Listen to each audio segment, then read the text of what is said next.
Hello, everybody, and welcome to episode number. I should have checked. 104. 5. No. 3. Going. Oh, what? 6. Yes. What? We're 6 already? Jesus Christ. Yes. Ooh, Man. this guy. Yeah.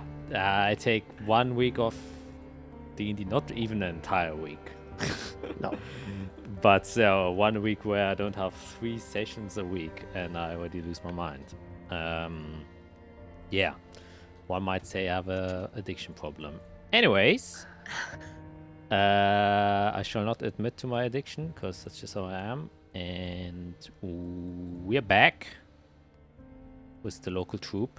And yeah, I don't have much to say other than do a quick recap of last session. I'm thinking about when was last session? It was last week, right?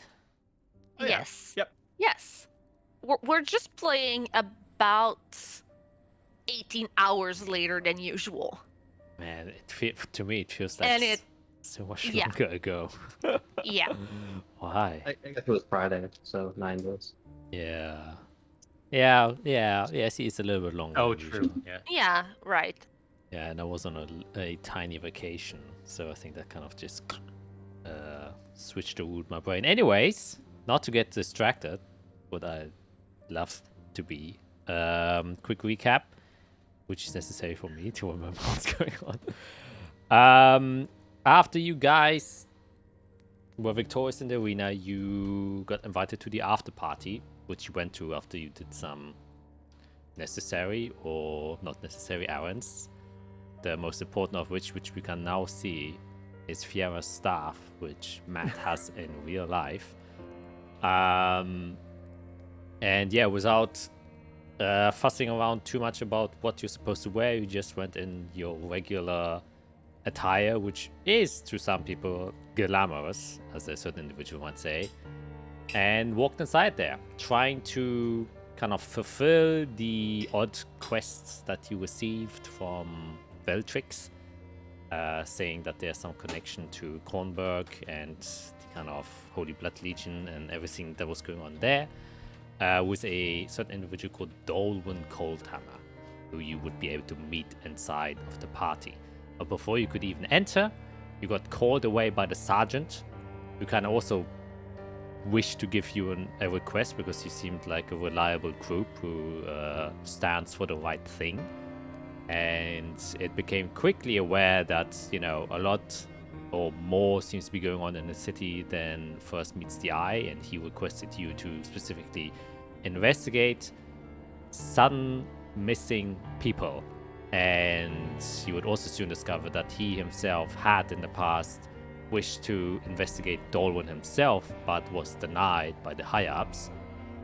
And now with kind of everything coming together, you kind of got the key to Dolwyn's chamber from him, because he sees now that there might be a potential connection between the missing people and Dolwyn, and basically gave you the means to enter his estate if you so wish to.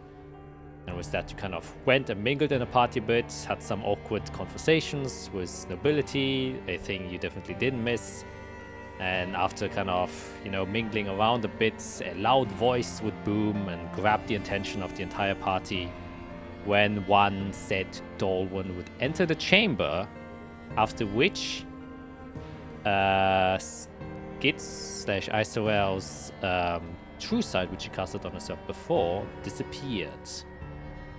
Was some very precise timing, which made you even more wary of this individual, and you would have a conversation with him, and he seemed like a normal business head over chief overseer merchants operator who was like kind of just engaging with you in conversation but not having any particular interest in you yourself, as Isoro managed to kind of see through parts of his apathy while having this conversation with you. However, you got excused to leave by one of the soldiers sent by the sergeant, and would then go on to Dolwyn's estate. They would discover a big manor, as befit to one of the higher nobilities, though no guards and very little, next to no security whatsoever, other than an arcane lock with some other arcane abjuration magics at the front door, but other than that, was pretty empty. Also, his house and for the size of his manor, a lack of servants. However, you did hear other individuals or things inside of his manor, but weren't able to see what they were.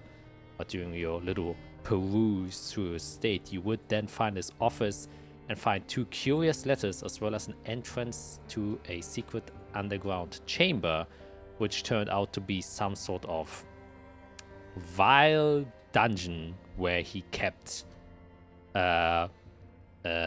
just people chained up inside with their ankles broken, bloodied and punctured and wounded all to hell, with only the cries of agony and moans surrounding the interior space.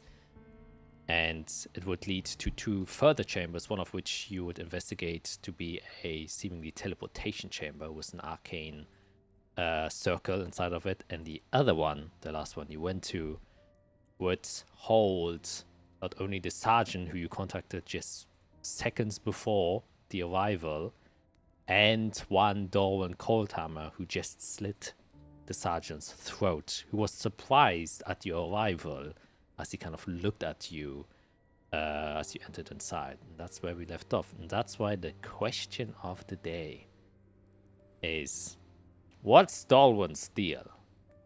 What's your take? Who's Dorwan? What is Dorwan doing? Because you had certain interpretations of him before, that he's a middleman, something like that. Has that changed? Has that stayed the same? Just what is your take on Dorwan now with extra context? I'm Greg, and I'm playing Iric Spanner, the human artifighter.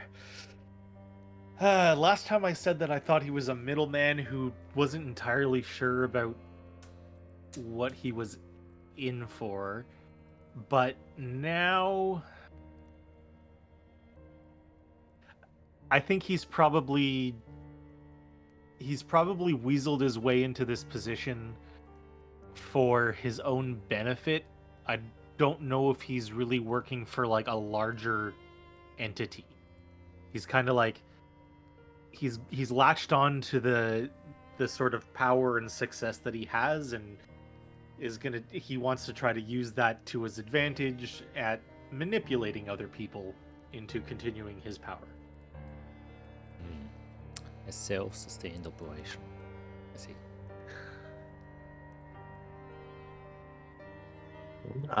Yeah, Matt, Fiera.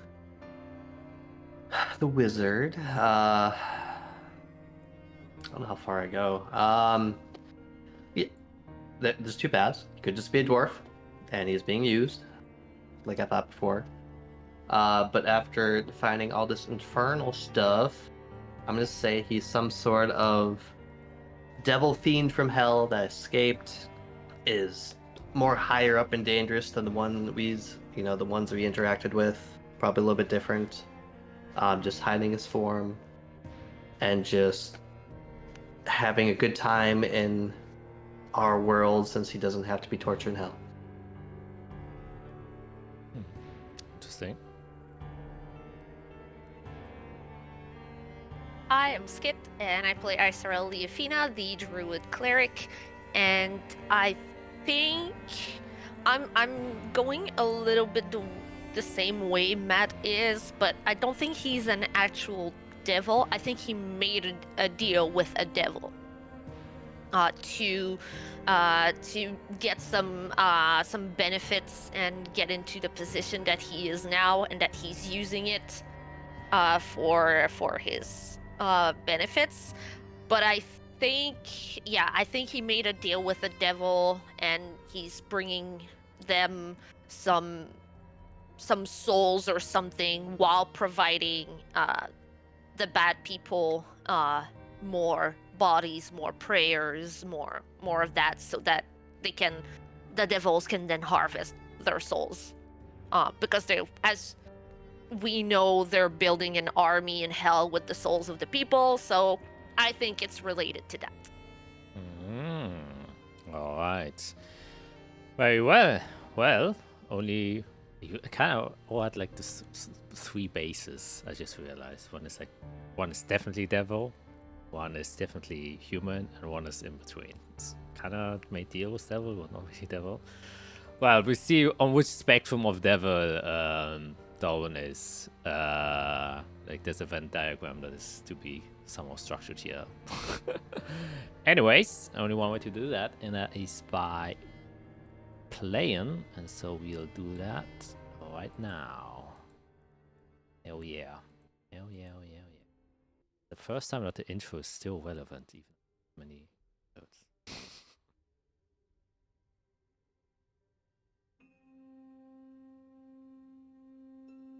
The blood that was spilled, it soaked within the earth. It dried and will be forgotten.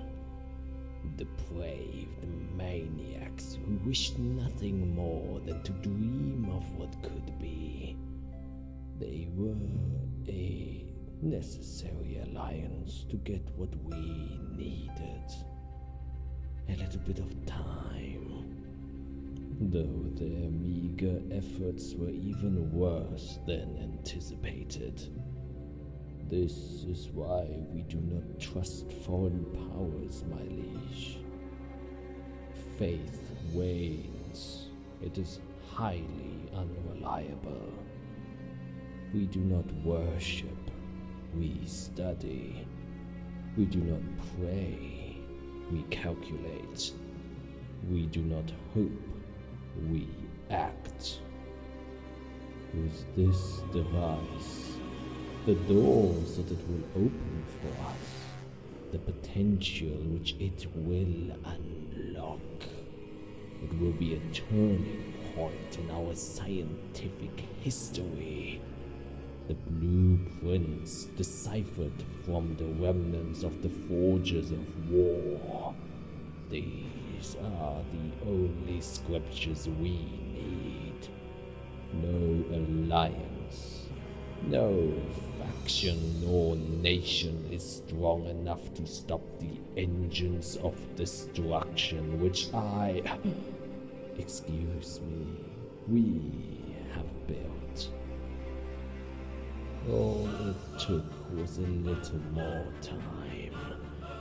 Glory will be brought to us, and we shall reign indisputably over the entire continent.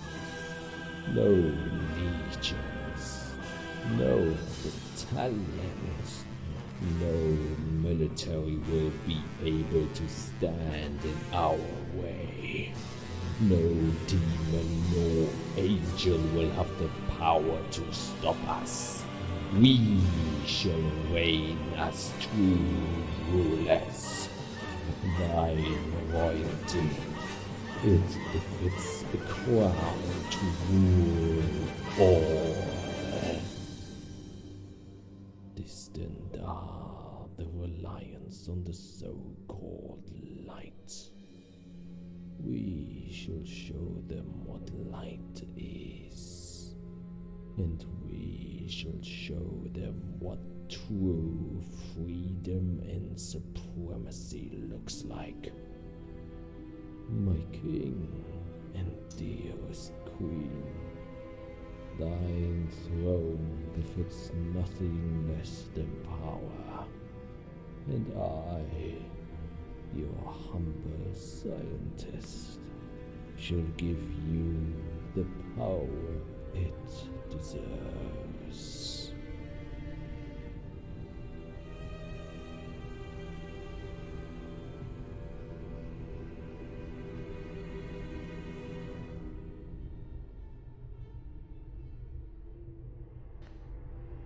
Yes, yes, yes.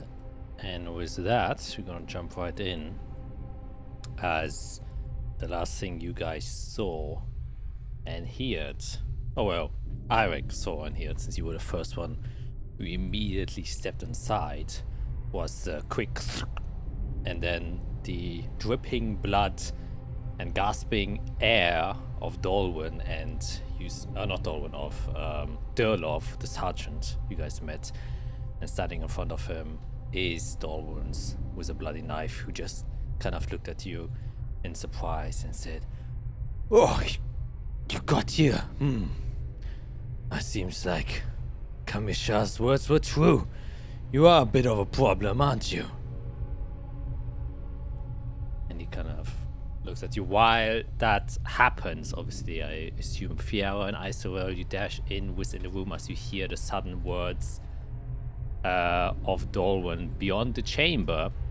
As you've all kind of gathered here, and he's standing there with his knife, and he has a somewhat loose demeanor to him. You can see now the room. Well, at least Eirik and Isor can see the room. Fiera not so much. There's a bit of the torchlight still spilling very weakly into the room from behind you, but not much that would help Fiera. However, enough for Eirik and Isor. You can see it's also this cold stone chamber, very similar to the hallway you just came to. But most noticeably is that Dolwyn's a little bit obscured by a pillar that's sitting right in front of you, Eirik, as you enter inside. It's about 10 feet away. And there seem to be 4 other pillars inside of this room. So 5 total.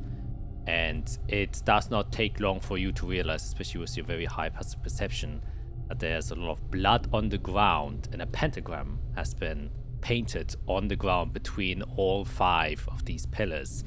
There are also 5 bowls that have been set in the middle, and chained to 4 of the 5 pillars are individuals in a similar demeanor as you have seen while going through the hallway. And currently chained, the one that is kind of closest to you is Durlov.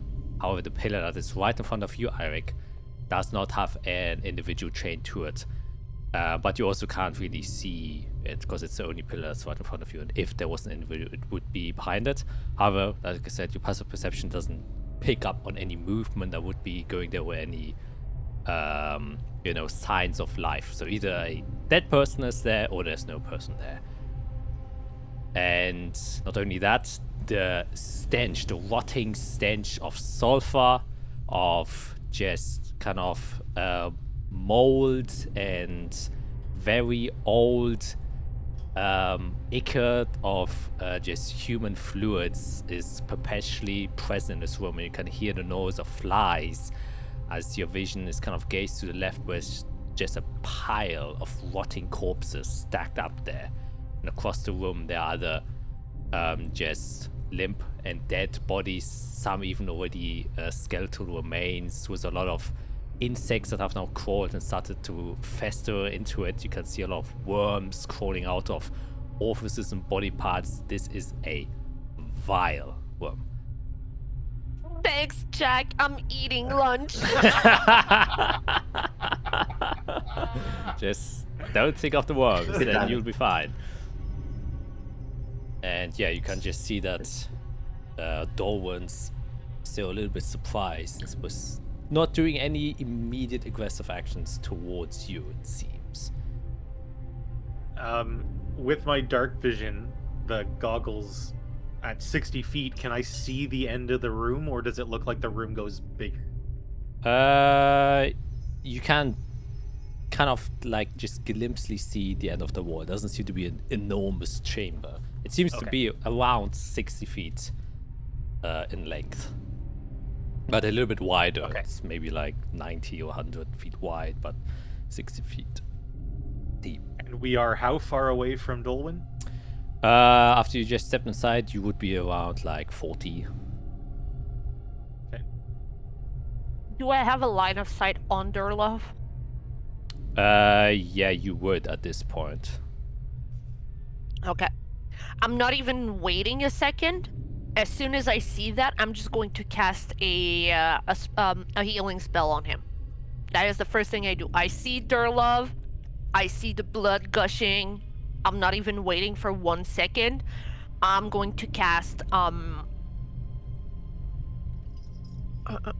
gonna cast, just to make sure that he doesn't die, a 1st level healing word on him.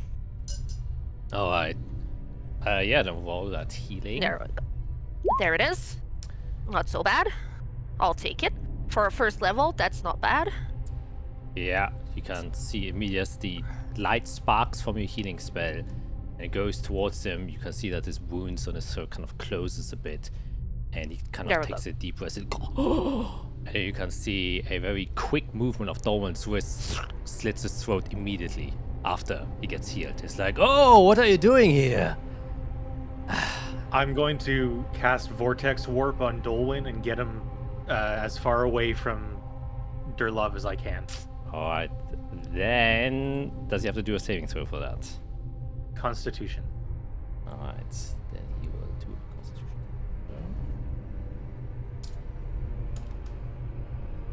throw. That is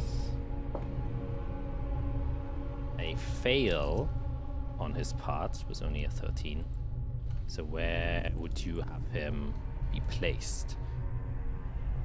Basically, as far away outside of the pentagram as I can get him. Alright, that would be... Like up against a wall so that nothing can, like, you know, so that the only thing behind him is the wall and we can maybe, like, you know, corner him. Yeah, and that's, you can put him away like 90 feet? 90 feet, yeah. Yes, and you can put him to the other end of the wall if you want to. Perfect. As far as that room allows me. Yeah, and you get... And he gets pushed back and he says, oh, alright. Getting a little bit spicy here, aren't we? Yeah, no shit. I'm gonna heal Durlov again. I'm not stopping. Alright.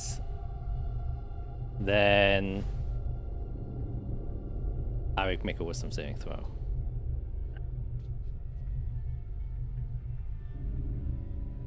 It's dark, right? I have no idea what people are doing. Oh my god. Hey, that's You good. can roll that for- now? Damn! Oh. He will then... That is good for Eirik. He will spend 3 sorcery points to make you re-roll. Okay. And that's Take a my 10. wisdom. Take my wisdom. It's a plus I 10. can do that after the roll? I told you before.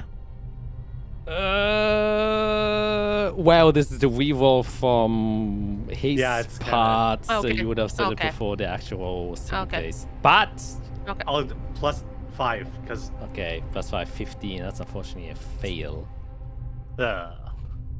And so you hear inside of your head, Eirik, in a very comforting way and a very appealing way that kind of makes you want to do everything the voice tells you to. It's like, how about you just come here and stand next to me and just make sure these 2 wigglings don't interrupt the thing I'm trying to do here. As you are currently dominated and you have to obey everything he says. Oh, I see Eric okay. starting to walk forward into darkness, I assume. Yeah, and he just kind of starts. Yeah, I'm walking just gonna do my healing thing for Durlov right there. Hey, it's almost full thing, almost Alright. max. He That's gets pretty good. 12. It's just the first one. First level, I'm trying to get him stable is my goal here. I'm not trying to. Yeah, I'm just trying to make sure he doesn't die on us. Even if Well, it I'm seems like dominated, people are having fun. am I still able to speak? Like, That's a good question. I don't think so. You just obey him 100% and you have to do everything he Okay. says. So basically, I control you in a weird sense. yeah. And so actually as a response to him getting healed again, you hear, oh, your friends are so annoying. How about you teach that young girl a lesson to stop healing people who she doesn't barely even know? And you cast Firebolt against Isoel.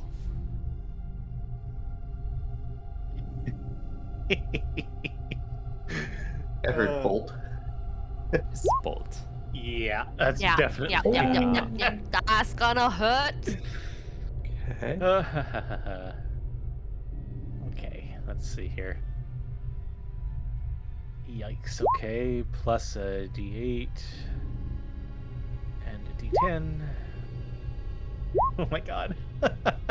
Jesus Christ, why are you rolling so high now? 33, 33, Eric, come on. You're Yeah. supposed to like me. Well, enough of this. And I'll just say Tageslicht, so I can actually see what's happening. All right. And That casts daylight out of the sphere, not just light. where would you place it? It would come up. It would be in my hand, I guess. Staff in one hand, the other thing I just like pulled out essentially. Oh yeah, it's So it'd be below. probably right in front of me. Alright. Okay, and you do that. And you hear in your voice, Eirik, as he tells you, how about, you just try and convince them to like chill a bit and not be so aggressive. There's a place to talk, right? So you have to try and just obey that command as best as you can. Oh my good lord. Oh boy. Okay. Here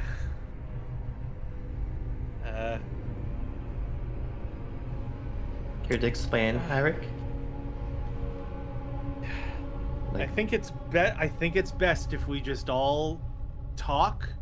We need to figure out what's going on here. No one needs to do anything drastic.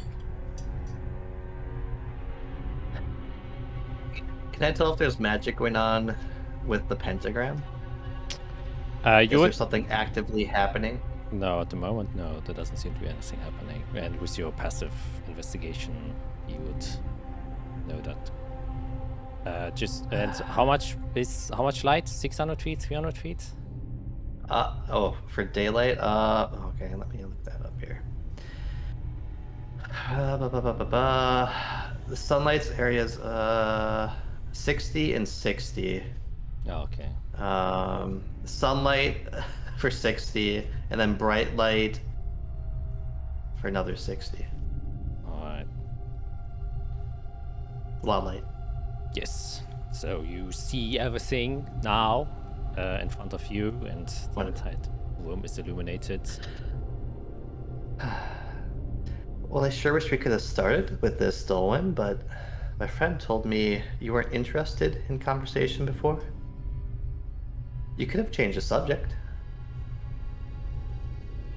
I mean, you're coming inside of my house uninvited. I mean, we just talked outside. If you had any problems with me, why didn't you mention it then? It seems like you're just butting into things you're not supposed to. I mean, torture and pentagrams and deals with shady businesses are kind of our deal. So you are interfering in our businesses, which is a problem. I mean, if you had any problems, you could have mentioned it. Well, we thought you were just a guy. So you came and broke into my house because you thought I'm just a guy. So did you do Oh it no, with everyone? no, I I wish I could say no. see. I have this thing where I know I can sense when someone's bullshitting me, and your bullshit is strong, but my nose is stronger. I see. Well, I mean, do you want things to turn violent? I mean, your friend here seems to be a pretty pacifist. He doesn't want us to fight, isn't that right? He talks to you, Eirik. Yeah, obviously there's more to learn about all of us here. Oh, of course. Well, I guess. I will agree to conversation as long as you stop hurting Durlov.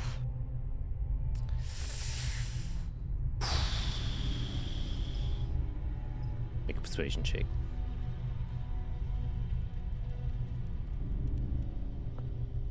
Come on, I'm supposed to be good at that. Ah! How about Holy fucking 30?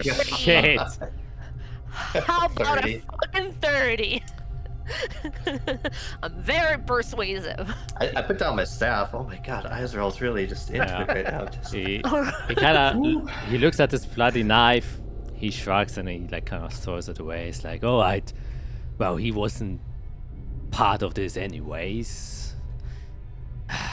There we go. Just- Why involve people that have nothing to do with this? Well, he's still going to die, but maybe not now. Hmm. I'll well, just- I guess Yeah, while we're talking, I'm just gonna walk in towards Durloff and help him up and walk him back away As you do that, and sit him. Eirik, Sit. you hear in your voice before I approach this because you're so far away. It's like, stop that girl trying to get her. You said I won't hurt him, doesn't mean you can take them. Oh, stop her. What would I do? Stop.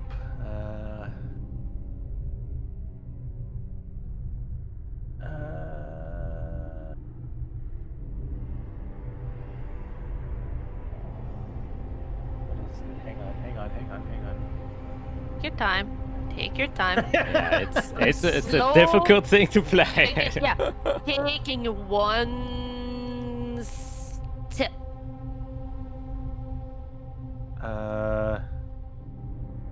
Oh, wait, no. What was that? Hold on. Where'd it go?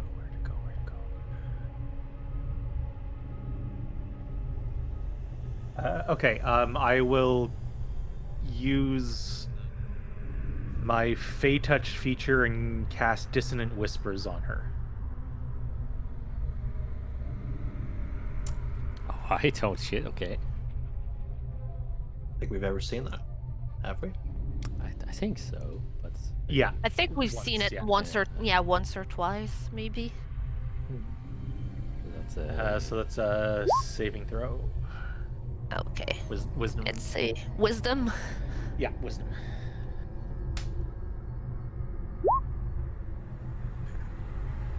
Matches it. yeah, so only half damage.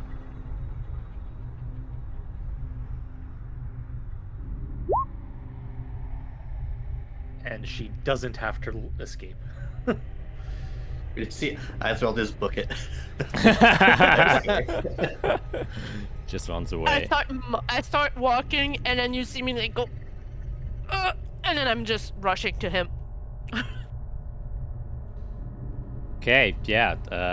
As you Yep. kind of grab her and take her away, you can once again hear inside of your voice, Eirik. That's not gonna do it. Get a little bit more physical.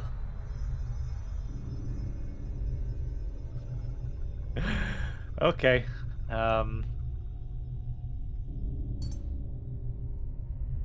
Firebolt is the first thing that would come to mind in that case, because it's tried and true. Nice. Okay. Okay. Come on, hurt me again.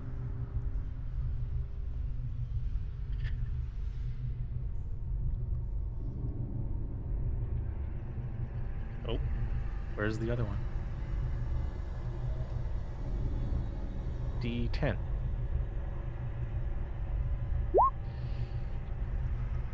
Ooh, 20. All right.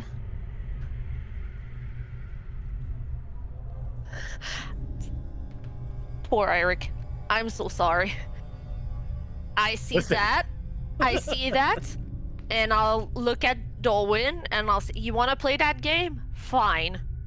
And I'm going to cast Charm Person on him. On Dolwyn. Yes. Alright. Cast Charm Yep. Person on a person that's being dominated. Yeah. No, I'm gonna Charm Person. Alright. As you cast your spell, you see that it just kind of evaporates midair. And it's the effects of a counterspell. But weirdly to you, Fiera, you didn't see him move his hands, say any incantations whatsoever. Interesting. Okay.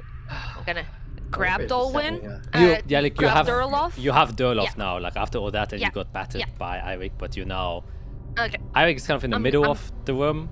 You are back at the door Some- again, Sfiera. Okay. Okay. Good. Good. I'm just going to pat Durloff on the shoulder and be like, "We'll you're stable. We'll get to you in a minute. I'm very sorry about this. Don't worry. We'll make sure you're alive." Thank you so much. He seems to be. I'll be careful around him. Don't worry. He's not the first threat we've seen. And you know he's breathing, but he's back on his feet. He's alive. He's Yeah. a soldier, so he kind of Yeah. took a part just- of the. Yeah, just lay low. We'll take care of you. And Durloff kind of now brushes himself off a little bit after getting shunted back, and then kind of goes to the middle of the room and he says, "All right, so what's your deal then here?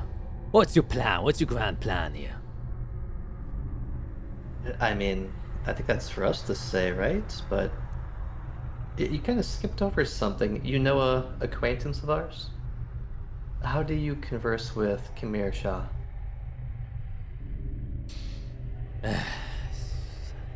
Well, I've my means. I don't often talk to him. He's kind of a stuck-up individual. I prefer not to.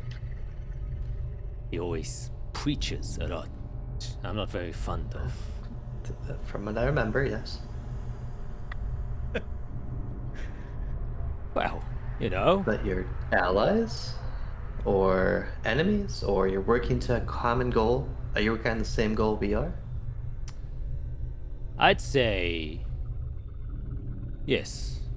For a greater cause, I work, so to speak, while enjoying myself. I see.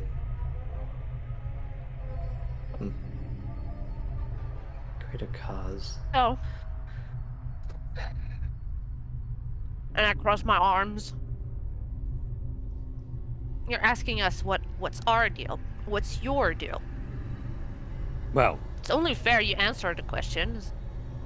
my deal is I got a job to do that is going to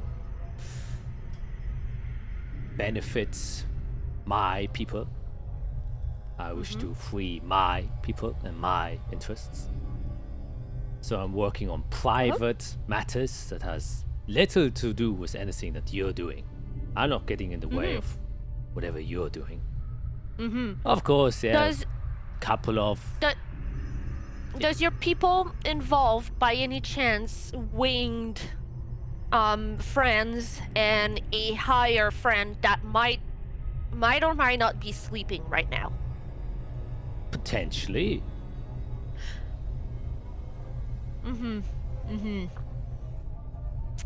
Uh-huh. I'm very curious how you evaded Bell. I feel like they wouldn't let you escape. Well, there are some means of greater magics to break these bonds. I mean, I'm not. And you possess them. Yeah. Well, no, not myself. Just a couple of deals had to be made to kind of bypass them. Yeah, see, that's and I snap my fingers. That's where you kind of go wrong making deals, right? We know we know a little bit about this.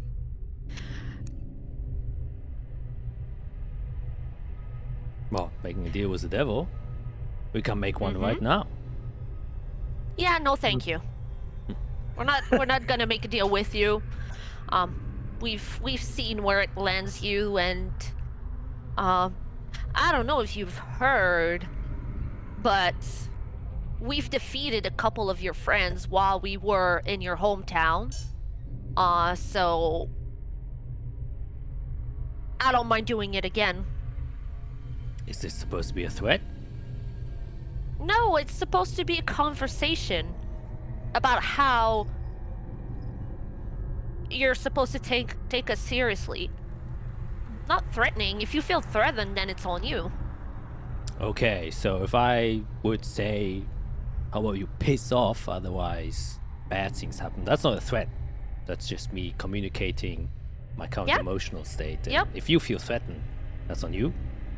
Absolutely. It works both ways. It's not a one-side avenue. Alright. Well, I don't have interests in small quabbles like these. Because they're not helping me. They're not gonna help you. You're just gonna risk losing someone you like. Risk losing, friends, acquaintances. I feel the same way. I wouldn't want to lose my friends if they're close to me. So why risk it? You can just close a couple of eyes, just walk the other way, pretend you didn't see anything. I can give a devil's promise that none of the business that I'm doing is going to threaten you in any way, shape, or form. That's where you're wrong, though. You're walking right on top of what we're dealing with. So you are in our way.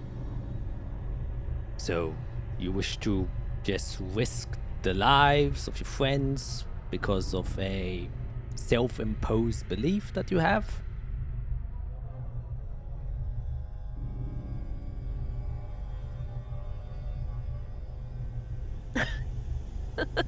Well, Eric's just standing there looking at both of them. You hear in your voice, Eric, how about you just look pretty for a moment? Take a pose. And you see Eric suddenly pose. And you're like, what the fuck? You have a unique friend over there, but I must say, it's got quite good poses. Yeah, he's also quite dangerous. And he's not all there inside of his brain. So I would not toy with him too long, cause it can turn ugly. And I look at Eirik and I'm like, I have faith in you. I know you can deal with this.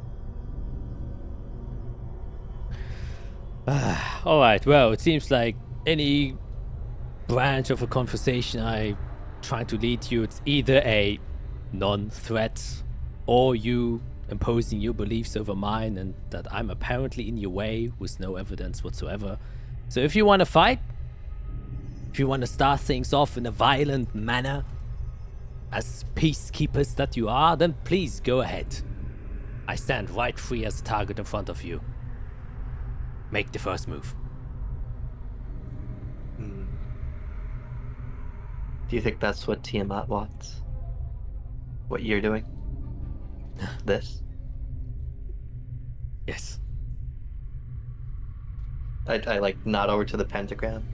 That's her type of magic, her deal? What she's fond of? Nah. I think you have a misunderstanding. In general of how we use, because I can see your very vile, despised faces you throw against me. And if you would truly see me, you would do the same. Even stronger, perhaps. And then he kind of like wishes his hand around and you can see kind of red flames engulf Dolwyn's form as his skin burns off. As it does so, he kind of grows and enlarges, and out of his forehead these two big horns come jutting out. A big black robe flows behind him with some jewelry around it, and kind of a chin beard he has. And then suddenly engulfed in his silhouette are these very deep red flames that you remember seeing on the devil that never truly got released after Elcor destroyed it. And this is who you see standing before you. The picture of a dwarf. Oh, that is not. Isorel finally looks at him and she's like, there we go. Now we can be honest. It's good to meet you, whoever you truly are. I am just like you, someone who is fighting for what he believes is the greater good, for a greater cause. So, how many of you are walking around freely like this?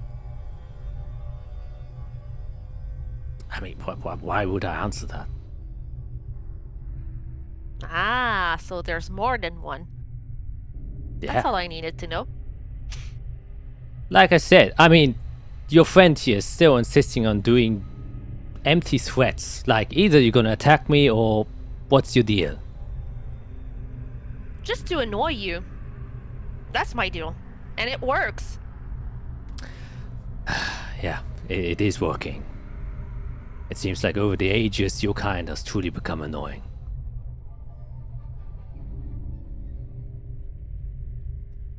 But to answer your friend's more meaningful words, as the only nonsense seems to be coming out of yours, no.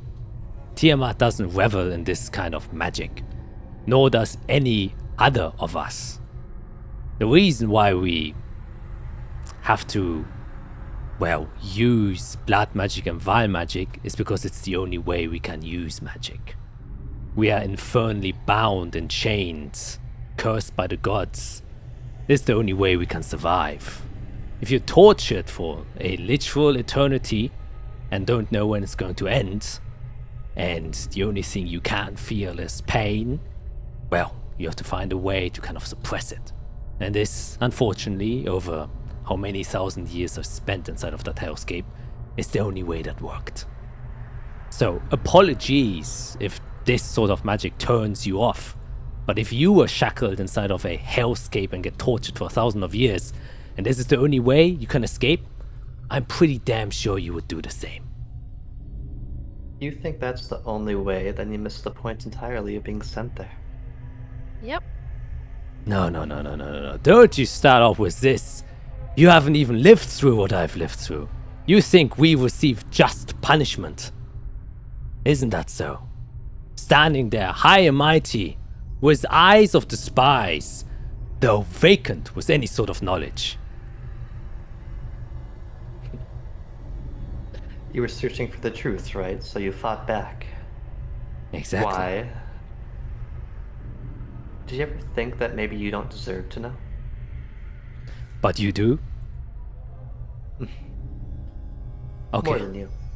I got then one question. Who deserves to know? What merit does one creature have to have that allows them to withhold and know the truth?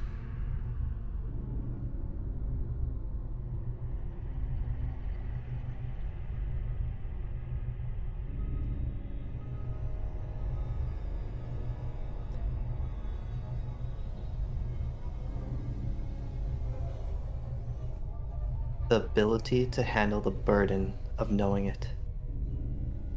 That's the wrong answer, my friend. It's those who can control it. The stronger you are, you can just suppress those beneath you and they will never learn the truth. That's what the gods did. They didn't want us to learn the truth because who knows what we would do if we knew about it. The entire primordial race was cursed, not just us. We became devils because we were the only ones who had the merit to stand against their unjust way of handling truth.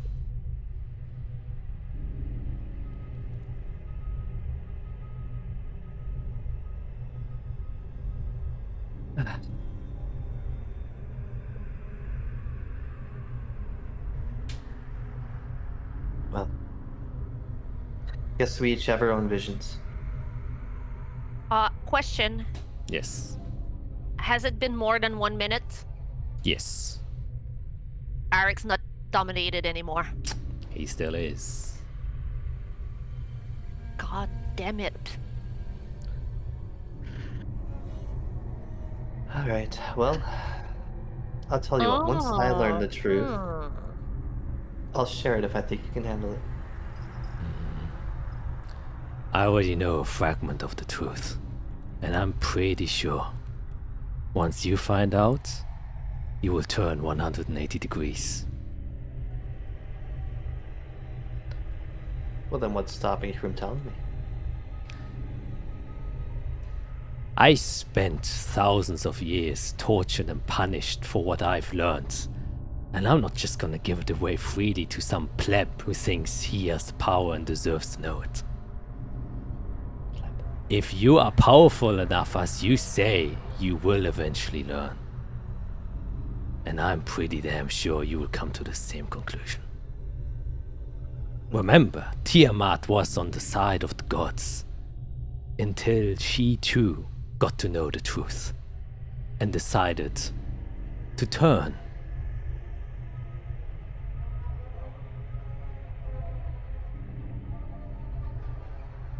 Gods aren't immune to the truth.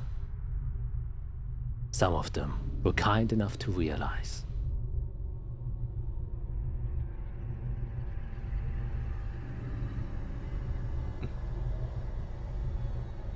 Well, lucky for you, we're gonna help wake her up, so I think it's time you get out of our way and give our friend back. Mm-hmm. We can make a deal, and this can go without violence. You can have your friend back. I will not hunt nor infer in any way, shape, or form, as long as you promise the same to me. No. Does it work like that? It does indeed.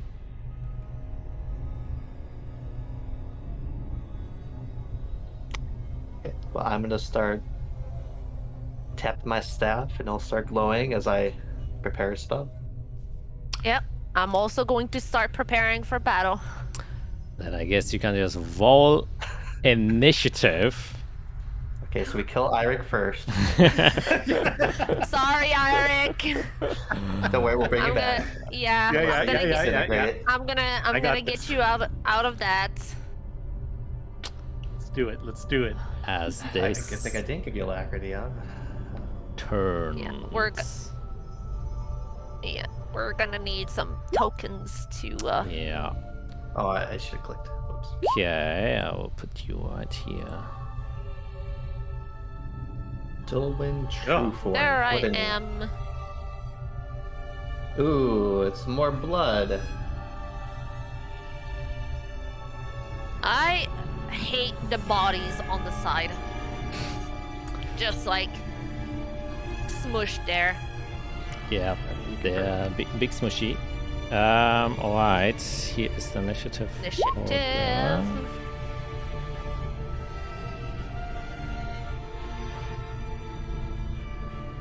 Oh, does Eirik look different? Oh, it's just the It's new the art. new This Eirik. is the Yeah, new it's the new Eirik. Oh. I mean, everyone looks different, I guess. Yeah. Yeah, I guess. That way. Yeah. You didn't realize it was our new I know. selves. Oops. Why did I not roll initiative? Leave. Oh god, I gotta figure out what I'm doing. Step one. Oh, I already rolled twice, so now it's hidden. And the first one was 14. We have some sort of devil sorcerer controlling Eirik. Okay, I What do we will got here? have one for Durlov. I have to just check. Okay, plus 12. So I have a quick question before we get going on this. Yeah.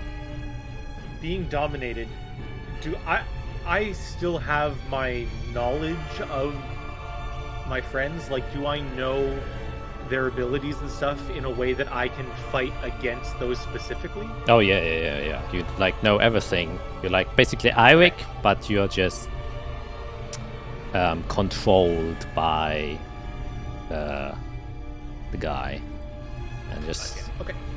notice that Yeah, the map is. When you read the dominate person spell, basically you're yourself. You're 100% yourself. You can't attack us unless you're being asked to.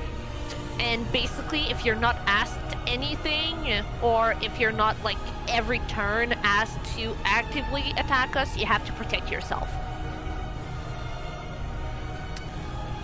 Alright, then obviously first in the turn order is Fiera, to no one's surprise, as the time was it. Yeah. Oh wait, I didn't roll for Durloff. Which he will have. Oops. Problem is, Iric goes next. I accidentally opened the door and closed it.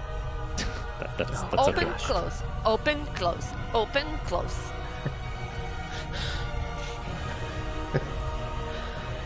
Open, I think what close. Iric's gonna do. Open, close. Fix the hinges. Yeah. I thought I was just ventilating the room. Yeah. Yeah. That's Let's get some fresh air into here. Okay. Oh, this is a small room. Iric or Devil over there. Yeah. Okay. Stick to the plan. Stick to the plan. 10. Oh, I can't. Yeah, he's always gonna see me. I guess we'll see how strong he is. I will. Ooh, actually, that's not good. Go 10 more. Oh boy. Okay. Well, do what you gotta do here. 5 feet back. Because of how vision works. Okay, yeah, I'll just tap my staff and try to cast a spell out of it as it glows. Yeah, I don't know how to act to counter spells. Yeah, I guess runes are going to start appearing around me in a spherical way. And I will try to cast Globe of Invulnerability around myself.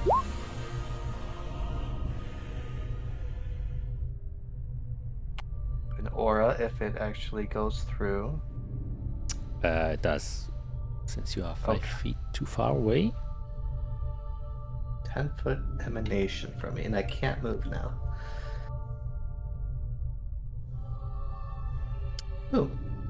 Okay, that is my turn, and I'm just keeping an eye on Mr. Dolan and Iric. Alright.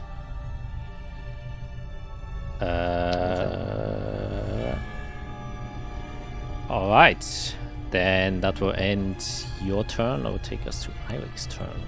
Actually, we haven't done this before. Am I able to release my Annihilation Field?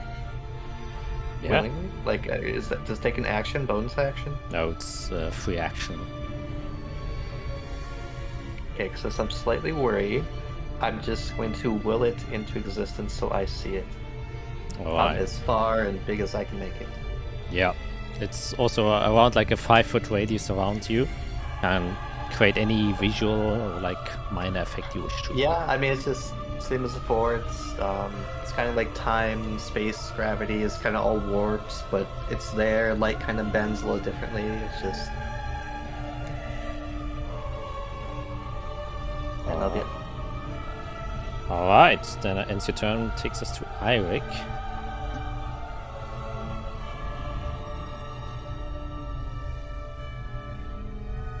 I don't know how this works. Do I have to wait for you, or Yeah, you just get the command, kill them. okay? Actually, I would Yeah, there he would have said it. So yeah, I would double check. kill them. Good, gotcha. We are going to. Hold on. What was this globe? Is the globe visual? Can I see it around Fiera? Yes. Yeah, I don't think you've seen it before. It's kind of like there's just different abjuration runes. You'd probably know what abjuration is, even as an artificer. You have a Yeah, but prana. yeah. At the very least, I see that you've done something around yourself.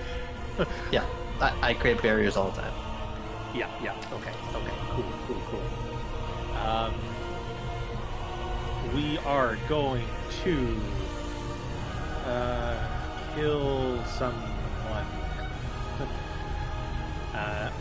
I will cast Chaos Bolt at first level at Isorel.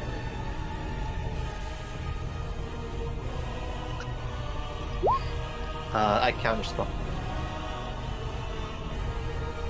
This is not even looking, just flick my wrist and dissipate your magic. Eyes on Dolan. Yeah. Charge up screwdriver thing in my hand, just spins, and then just whizzes down. All right. Then yeah, after you do that, you can see very typically of Fiera, she does that many times as parts of your magic get swallowed by shadow as the effects are negated. Guess you can still move. Anything else?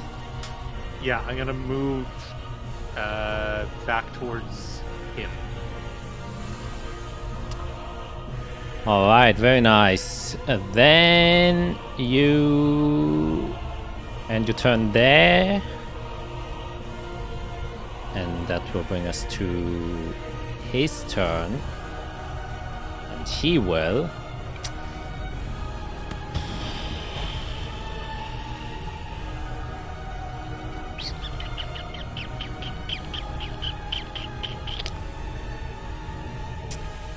use his bonus action to teleport all the way over here. You can see he just takes one step forward, and then where he steps, flames appear, and 30 feet in front of him, more flames appear. And he will go towards Iceworld, and he's just chalantly walking there. And then kind of his cloak behind him is flying out a bit, the tips of which are kind of burning, and looks towards you, Fiera, and he says, "Ah, so well protected inside of there." And then just starts slashing on Isorel. Well, actually, no, he would just kind of lift up his hand and try to touch you with his finger, so you have to make a Constitution saving throw.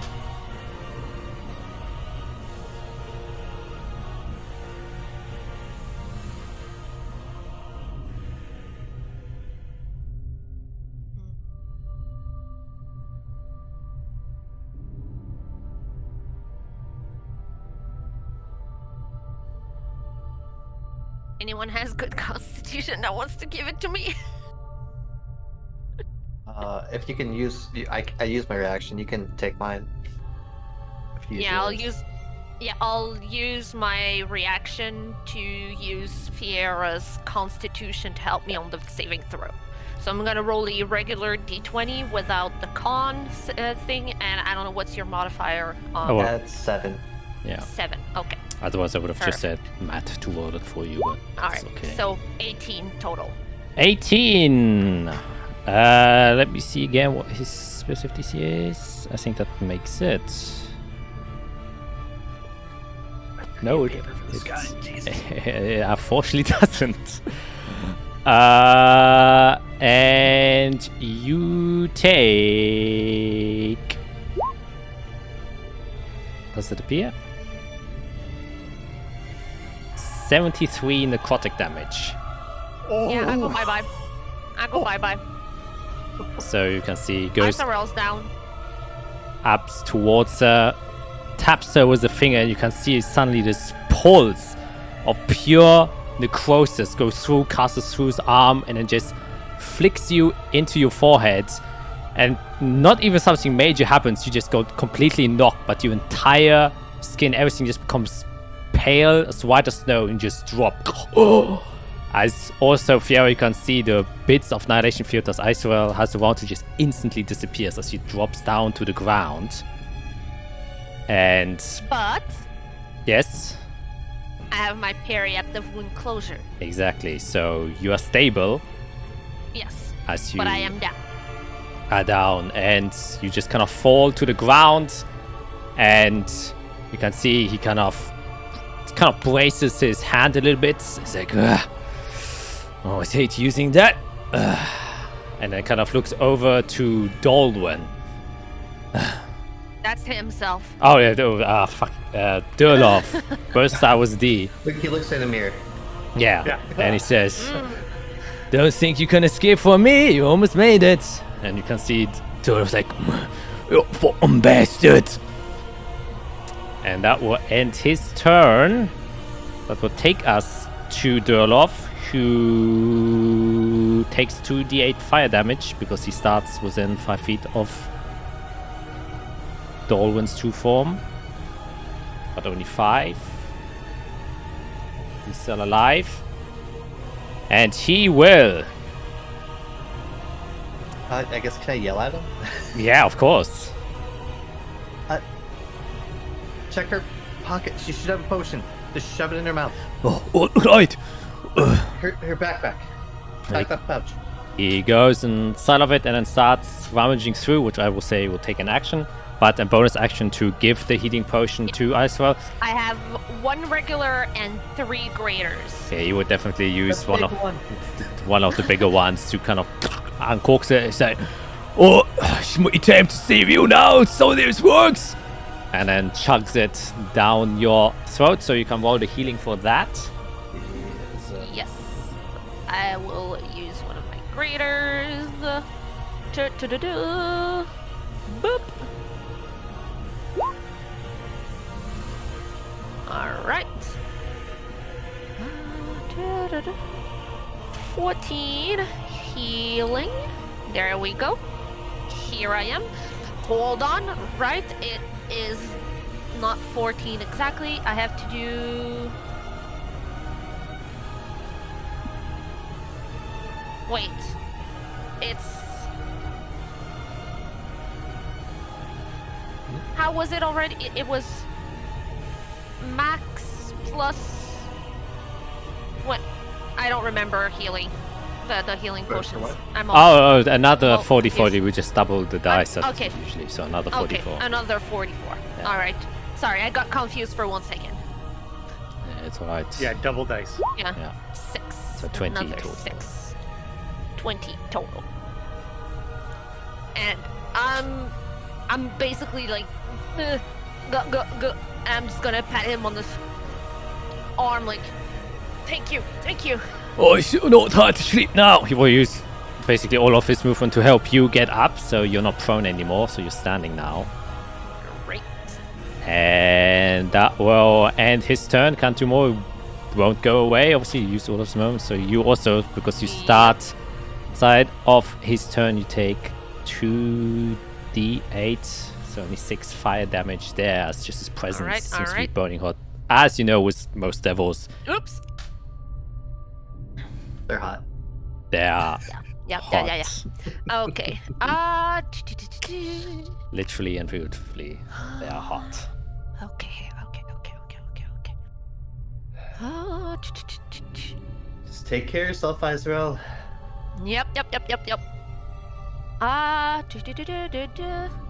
I'm going to. It's my turn, right? Yes. Okay. Yes, it is. your I'm turn. going to put my hand on Durlov and I'll say, that should help us. And I'll cast Mask Cure Wounds at ourselves. Nice. Take 4. 24. Heal. And then I'll tell him, I'll do my best to protect you. Don't be scared. And as I say that, I go like this, and Bear Sorrel appears. Bonus action, Wild Shape. It is my Nice. last one. So to be completely transparent, Yeah. where is it? There it is. Okay. And so Bear Sorrel, I'm just gonna pull her out. Where is she? There she is. Just gonna move myself. Oops. I'm gonna move myself to the corridor for now. Alright. Here. Boop. Here I am. Alright. As you transform into a bear there, and he kind of steps back, Dalton for base. Whoa! Nature's magic, truly beautiful, if it's not wasted. And I just growl at him. And spit kind of flies into his face. Yeah. Yeah. Like those caddies. Yeah. Izarel's not happy about this. And that ends your turn, I believe. That will end my turn. I am not moving. I'm not. I'm gonna stay where I am for now because I do not want to take damage. Alright. Because I might be up, but. Alright, so end your turn, and that will bring us to a small break. I have to pee so bad, I'm so sorry. Oh my god. So take a quick break, and then we'll be back in a second. Bye. And we're back with more empty bladders. Let's see if that holds. Okay. Matt/Fiera. Okay. Do I do the fun one? Sure. Yeah, I don't know because I haven't seen this guy cast a spell. Do I remember when we had the horn? I was unconscious, I guess. So Fiora wouldn't even know. Never mind. I'm just gonna do what I want to do and cast a new spell. We are going to point the staff toward him and cast a 5th level lightning bolt on his, I guess, backside because I don't want to hit Heuser. Alright. Should be able to aim that. It's a deck save, correct? Yes, like that. Lightning bolt to the butt. Dex save, yes, please. Let's test some stuff out. Can't do Alright. fire, so I'm gonna do electric. Oh, that was a pretty good roll. 43, let's see if he makes it. Damn. And that's sure. He takes full damage. Oh my god! Holy shit. Wait, so how much is that? Fiera. Fiera. Oh my gosh. That's a lot. 10d6 is 60. Yeah, so it takes 60. Wow, then that roll was crazy high with 43. Damn. That was a really good roll. And Also, if you happen to be concentrating, you get disadvantage because I'm a mage slayer. she is. So here it counts as a concentration check. Yes. Although the DC is 30, so... Oh my god. Yeah, no, breaks instantly as you see. Eirik is free. As he's kind of just nonchalantly not caring much, seeing this bear now, and then suddenly this bolt of absolute energy coming from the staff. This is the first time you're using his staff, and as you extended your annihilation field, you see as it grows much bigger than anticipated, as it's being enhanced by the staff, the entire energy gets collected, and you can see this small nova. And it just burns a line through him, kind of exposes his left arm now, and his cloak kind of dissipates, and there's just this black charred hole in the wall where the lightning bolt went through, and you can see as he is definitely visibly hurt majorly by this lightning bolt, and you can see for brief moments a small sparkle of fear in his eyes as he feels an unexpected surge of energy that he didn't expect from your troop, and he's just kind of looking at you with a bit more threatened than he did before. Anything you would like to do? I would think. Oh boy, I was not ready for any of that. I was gonna say something cool, but now I forgot what it was. Nope, I'm just gonna look down at the staff and be like, okay, I can do this. And yeah, that's it. Alright. I can't move anyway, so. That brings us to Eirik, as you can feel the influence go away. It wasn't resisted then? What? Resistance to lightning? No, he doesn't have. Oh, thank God. Okay. That takes us to Eirik with a free mind now, and the kind of voice control thing that was inside of you gets replaced by the more burning and familiar one of Tolva, who's now kind of not necessarily saying anything, but you can feel this kind of flame globe inside of your brain that kind of makes your head a little bit warmer, and you do see a like kind of vibrating voice inside of you, and you just hear, Not again. Burn the devil. Burn. Come on, Tolvar. Come on.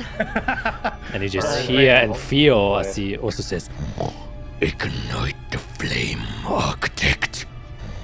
Show him his place. Jesus Christ. Okay. Go get it. Okay. Let me go and look at this again.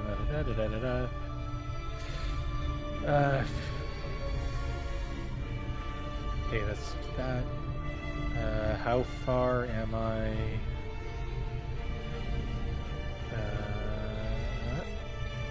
Okay. From there. Okay. I'm gonna go and move 20 feet. And then that puts me 15 feet from him. And I'm just gonna make sure I'm not touching ice or all. Cool. And we are going to walk forward, and as Tolvar is telling me this, you just start seeing the eyes start to glow. The hands rise up in front of you, or in front of me, and those start to glow with the fire. And walking towards them, I'm gonna invoke the flame, and fire will emanate from my body. very nice. Beresarel is just going. I know it's out of turn, but she's going to say, "Told you not to piss him off. Now have fun." Yeah, as this happens. In my bear. Yeah. As a bear, so I'm very menacing.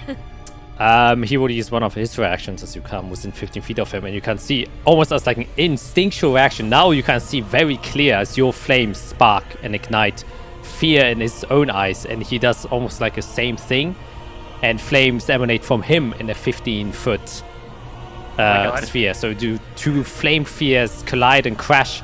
So you, Durloff and Icefer have to make a dexterity saving throw. Is it a spell? No, it's not a spell. It's but you all have advantage because you have strong annihilation fields. Luckily for you, because that's a part of his annihilation. Oh my god! What?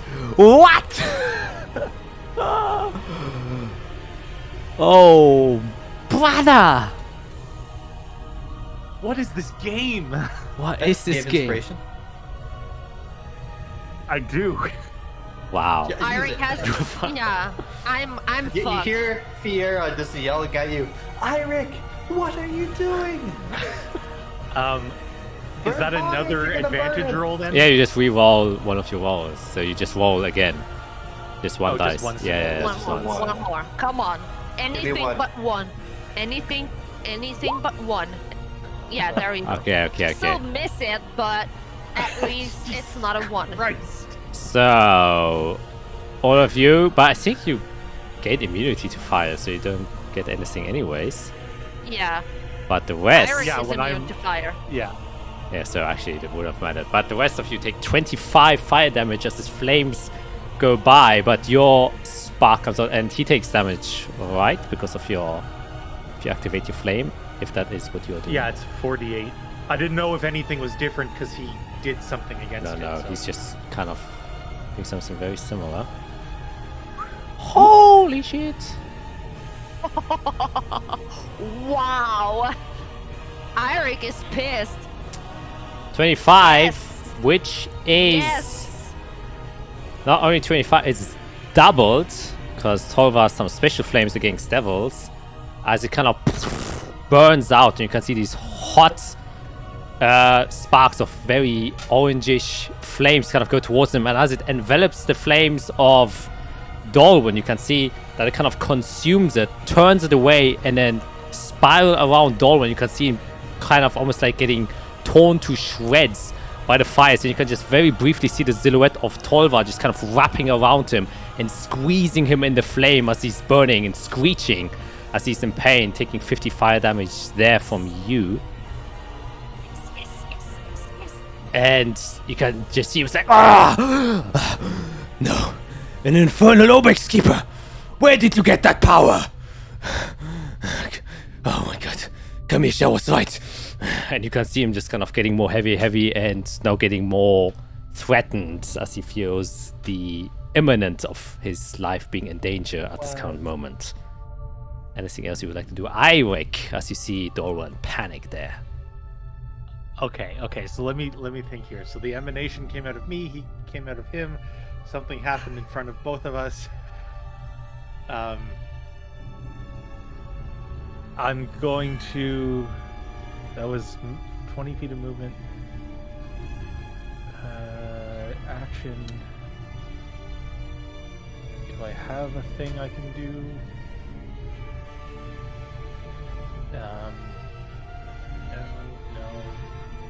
No. Okay. Nope, I'm done. Ask his name. Oh no, I'm just I'm just in it right now. Then I'll take us to his turn with a face of panic, as he sees now that you aren't just some mingling adventurers just coming to his house, but he seems to be mainly focused on you, Iwik, as after seeing the sparks of Tolva there. And he will... Yeah, he will do it again. I would say in a state of panic, he forgets to use his thing, so he will cast Dominate Person on Iwik. So you have to make another Wisdom saving throw. He has advantage on it, right? He doesn't fucking need it. He doesn't fucking need it. That's a natural check. Wow. You, 1 to 20. as the magic is trying to go inside of you, you can once again see that Tolva shields your mind, and he repeats the words again. Not again. Burn, devil. As the magic completely is negated and doesn't seem to be able to touch you, and you can see now panic in his eyes manifested, and then he's just saying, no, not like this, not like this. And he will back up a bit by teleporting 30 feet. Okay, over. so he's teleporting, right? Yes, he's teleporting. Okay, so we don't get a opportunity attack. Unfortunately All not. right. And then he will That's move all good. That's all good. 30 feet behind this pillar, kind of trying to hide himself over there. Ending his turn, will take us to Mr. Durlov. Oh, and he Just leave this to us.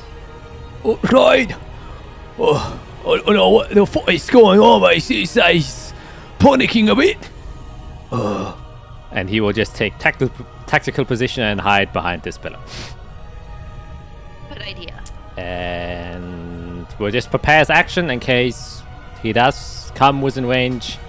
He still has like his armor and everything on. It didn't seem like Dolan took it off, and still has his warhammers and takes out his dual-wielded warhammers and braces himself there. And yes, if anyone comes into range, he will just slap them. That will take us to Isorel. Okay, I will growl talk at Durloff and say, how are you feeling right now? I got pretty beat up, but I still got some juice inside of me.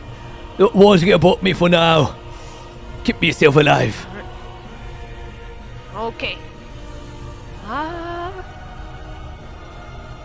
Oh. Got some food, some energy. I'm going to move right here.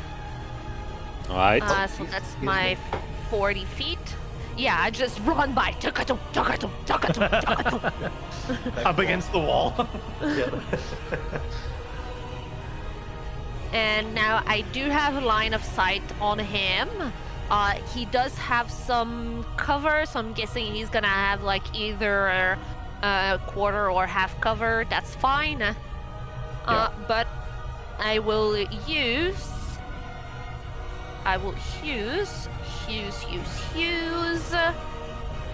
Where is? There it is. Okay. I will laugh in my bear form. Say, I warned you not to play with us. And cast a moonbeam on him. Alright. I think that's... So, this here. I would go big if you This can. here. Or like medium. What? Maybe like a medium level spell slot. Yep. I don't want to. Yeah, say which spell I don't wanna slot you should use. No snapping. I want it right here. Like this. And it will be a 6th level spell slot. Okay. Well, he will try to counterspell that, but he's only using a 3rd. Yeah. So... Alright. Nah, you don't see him. I can see his toe. Yeah, so I'm gonna cast it, and then he can try to counterspell it. Yes, so the DC is a 16. So he has to get a Yes. 16 or higher. Yes. That's 22. So unfortunately it does make it. As in a state of panic, he still managed to kind of use all of his That's his reaction. Okay. to shut it down before the radiant damage Yep. falls Yep. upon him. And the reason I wanted to cast it is because he dispelled it, it still burns my spell slot, right? Yeah, it does. Correct? Yeah. Okay, perfect. That's why I wanted to do it that way. Alright, then I'm gonna open my mouth and Starry Wisp him. Pew, pew, pew, pew, pew, pew. Is that the bonus action, Stars? Hold on. I believe. Oh yeah, I can't Starry Wisp him. It's not a bonus action. Those are 2 actions. All right. Well, bonus action. Bonus action. Growl. Okay, the classic. Angry. Rar. Bonus action. Actually, I'm going to.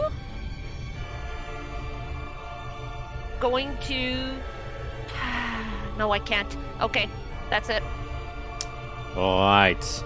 I forgot once again to mention that my bear form would keep my stuff on me. Yeah. Yeah. Alright. Then... I keep forgetting. Yeah, I'll allow it this time. I'll allow it. Yeah. Okay. Because there's something we have to get yeah. used to. But... Yeah, so I would have kept my stuff on me, so I would grab a potion with my, and Okay. Yeah, I'll allow that. yeah, that was my plan there. Alright. A great healing Alright. potion or no? Yes, that will be another one, so this and another 4d4, there it is. So 24. Nice. There we go. Okay, and then I'm going to remove one of my potions. All right, and that's my whole turn. I'm done. Alright, then that will take us to Fiera. Yeah, and you're behind the pillar. It's rude. Okay, fine. I'll do it. I'll drop the spell. I'll move. Goodbye to my little barrier, and I'll start get my side of him. That works. Can I go front?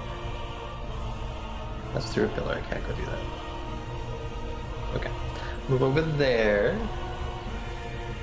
So he's hurt. He's not fast. We're all kind of spread out. as a caster, I would know if I was in a resilience sphere, could I cast teleport, the 7th level spell, to get out? Yeah, of course. Okay. It's just like misty stuff. You have to like be able to see where you're going, right? Yeah. Or like dimension door. Yeah. That's one that can work.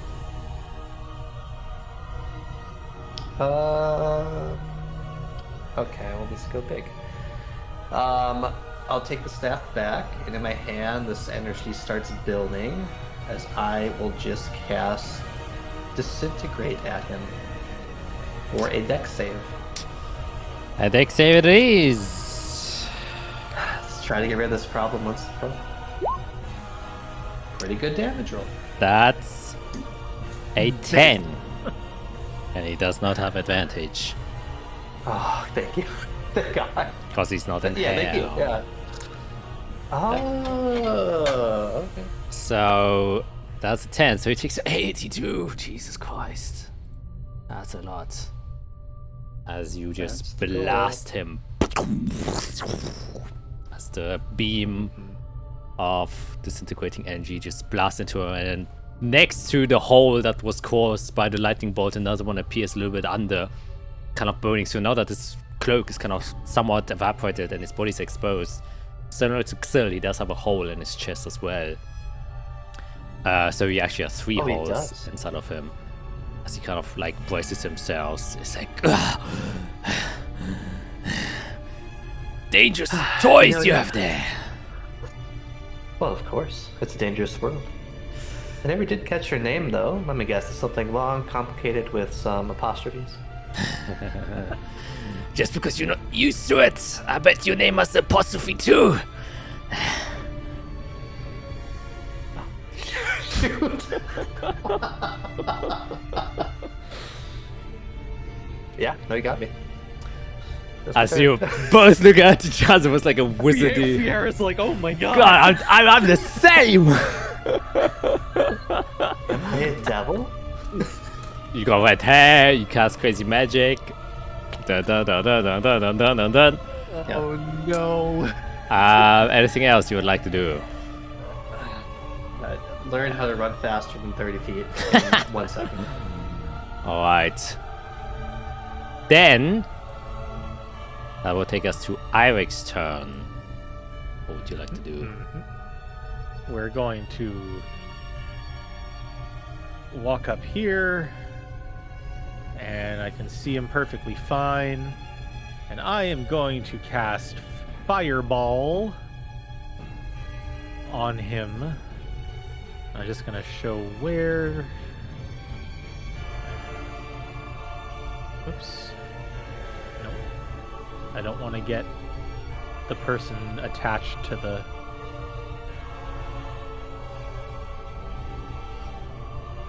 I mean, we can't say that you only want to hit him, and it doesn't have to be like, Yeah, I mean, because there's no one else. definitely somewhere way back here that gets just him. Yeah, that can be done. Great. So I will go and. Whoop, there it is. All right. Plus, hang on. Plus a d6. Plus a d8. Whew. All right. He will use another one of his reactions because he's got multiple, and he will burn a 4th level spell since he doesn't have any 3rd anymore to do another counter spell.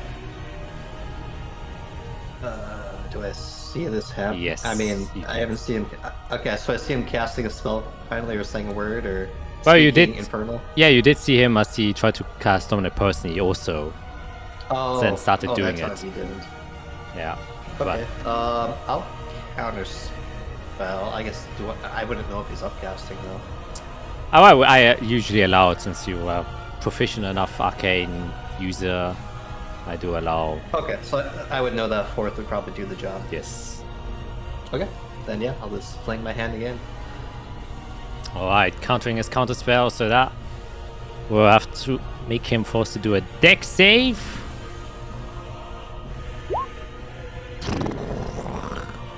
Absolute The damage failure. ignores all the resistances and immunities.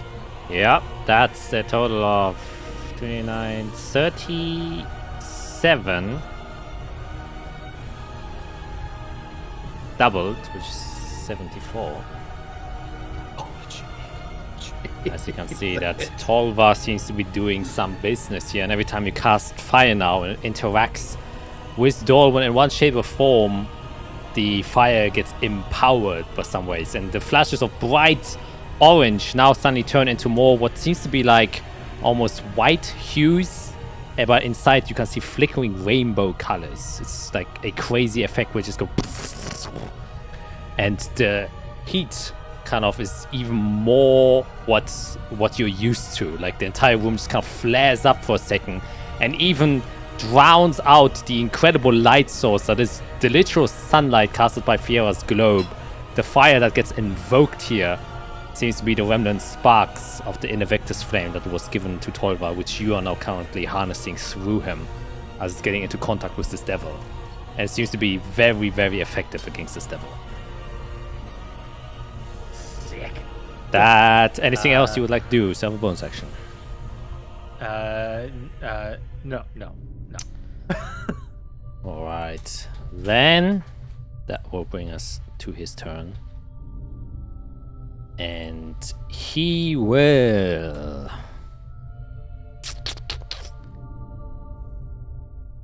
Yeah, you can see him kind of just start to swirl his hand again, and you can see two different symbols appearing in both of his hands, which kind of collapses together and it kind of reaches out, and you can see this line of red energy, and it just goes down to his knees and slams him to the floor. As then you can see in front of you, Fiera, and in front of you, Eirik, suddenly these two burning circles appear, and then suddenly chains coming out. As these chains kind of jump out, they start wrapping around, and then a creature gets pulled out of this circle that is wrapped in chains as he summons two further devils to his aid. Which one is here? Oh boy. And one is here. Oh boy. Do we get a picture of these? Or are they just... They're standard Horrible devils. They are standard devils. Standard chain devils, you can look them up yourselves. They will roll. Everything's fine, Isorel. Yeah, he summoned some reinforcements. 19 there as He they. summoned some friends, I see. Yes. Uh-huh. And then. Sorry about that. No worries. You're good. And he will also. Can he do that? No, he can't.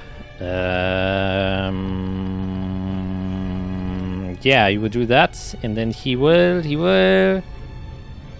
do a quickened spell. So he will use.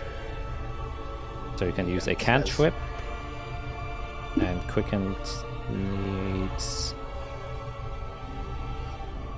2 sorcery points. All right. And he will cast a red flame attack against, let's see, you, Fiera. So it's an attack I roll. don't have reaction. A 27 will definitely hit, as you take 31 fire damage.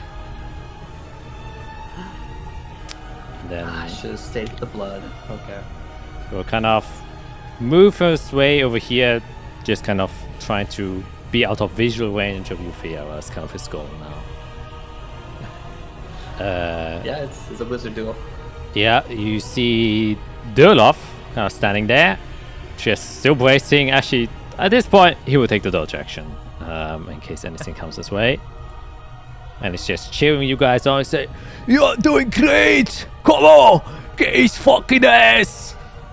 As the dwarf is. And I saw. Actually, wait. Does he have like an ability he can use? No, unfortunately not. So yeah, Isabel, it is your turn.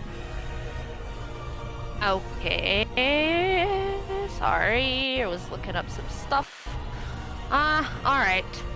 So I see Fiera with a friend. I see Eirik with a friend. I hear Dolwyn cheering us on. No, And I think Durlov. Durlov, sorry. I hear Durlov cheering us on. I will come right next to Fiera Thank you. and start attacking that thing. You can flank him for advantage if you want. I will flank him for advantage then.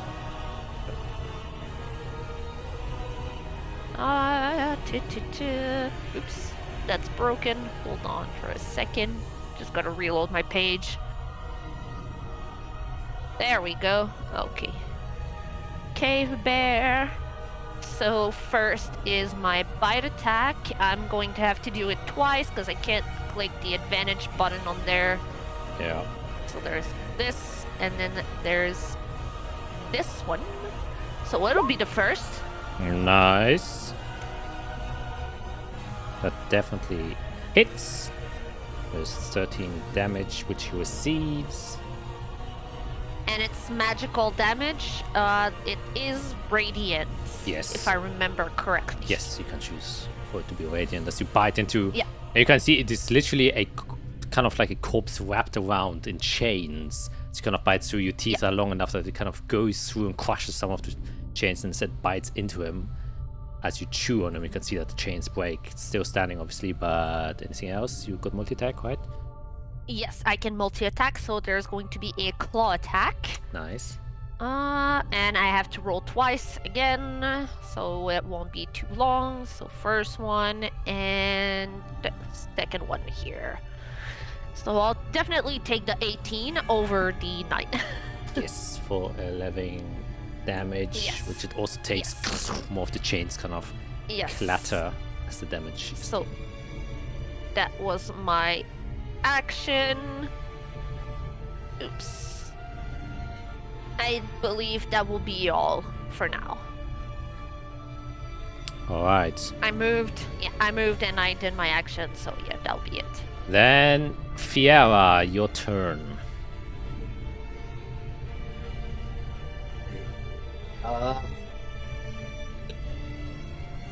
Can you describe this thing in front of me? How dangerous does it look if I take a hit from it? Is it a weapon? Does it have like, like giant arms, It seems to be like claws? a humanoidish body that is completely wrapped in chains. Like you only see chains around it, and you can see the chains kind of Yeah, you're floating gonna get restrained.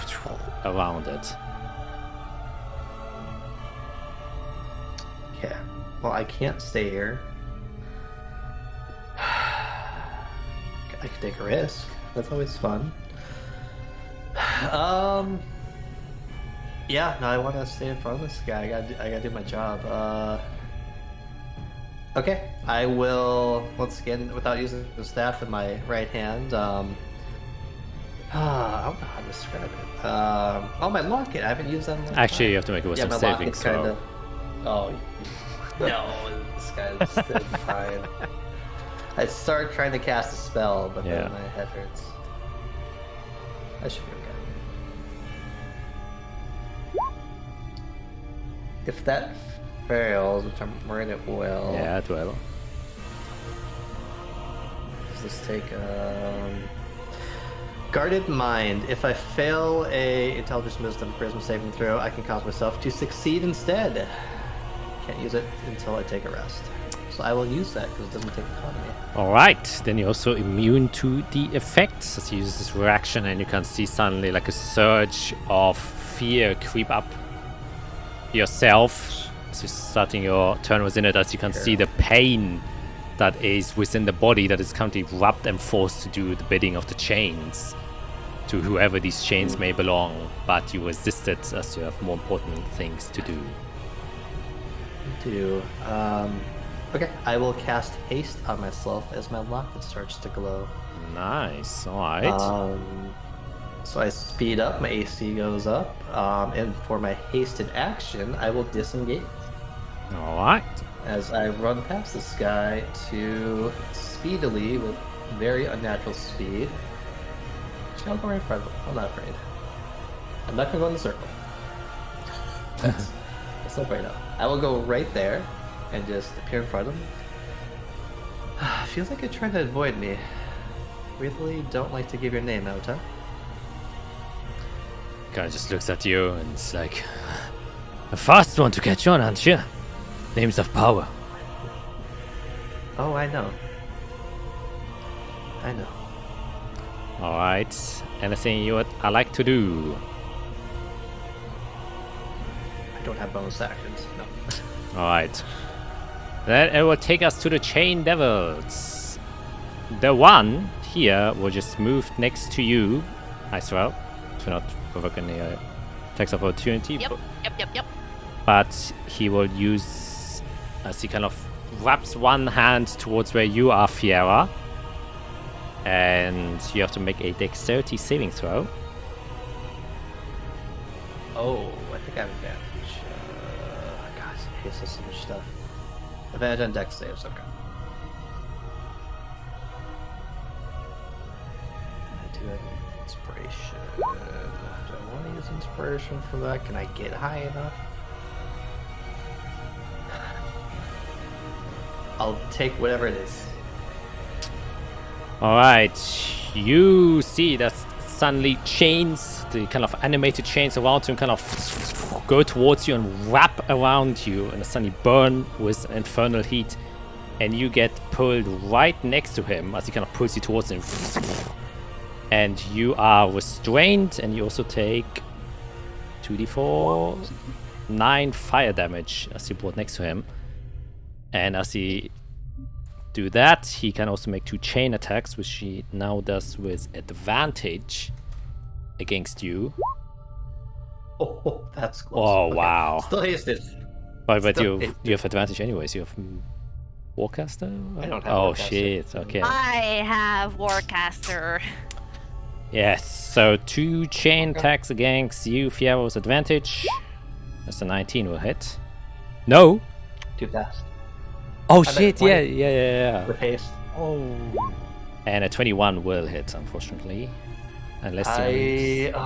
do I shield? Oh, I can't see him anyways. Turn order real quick, blah blah blah. Won't matter. Okay, I will shield that. Okay. And I will also activate my necklace at the same time. Nice. As he tries to slam you with the chains, but the magical barrier created not only by your staff, the kind of passive effect, but then as you notice, it's not enough. Just right before it manages to hit you, a secondary barrier gets conjured up as it now shimmers around you. That will then take us to the other one. He will use basically all the same towards you, Alex. So you also have to make the dexterity saving throw.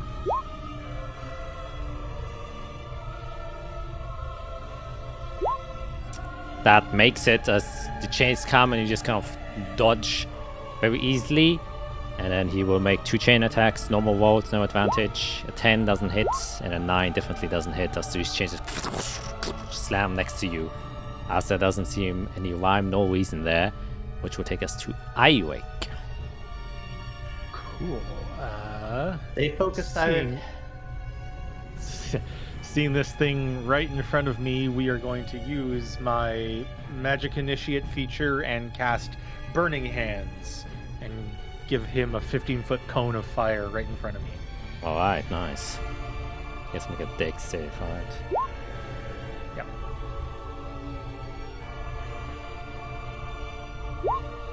$16 is a fail. Yep. So that's also doubled since he's a devil. We get 28 damage there as he's getting burned. And the chains start to melt inside of him, kind of restraining him as well. Anything else? Excellent. I'm going to Do I risk damage?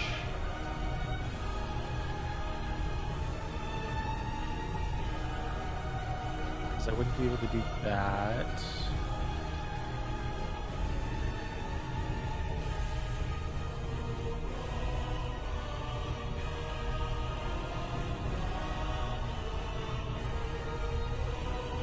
Oh no!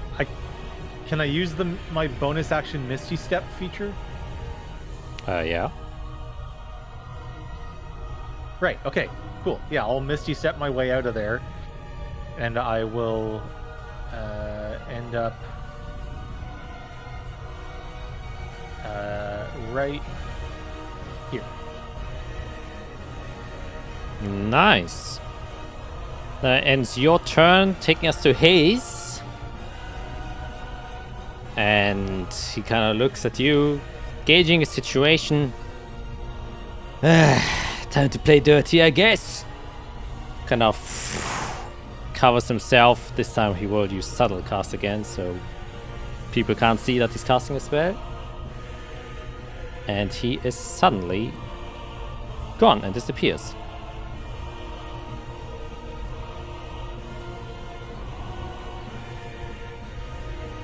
Cool. And I also have to roll a d8 to see if he gets his thing back, which he doesn't. That will take us Necro slash. to Durlov, seeing now that there are some less major enemies. Kind of look around and says, "Alright, I think I can take care of one of them." And he will run. Well, unfortunately, have to dash. Oh, actually, no, you'll go here. Kind of take out this heavy crossbow that he always has on his back, and then starts shooting at this guy twice. 25 will definitely hit. The 11 will miss, but he still does 13.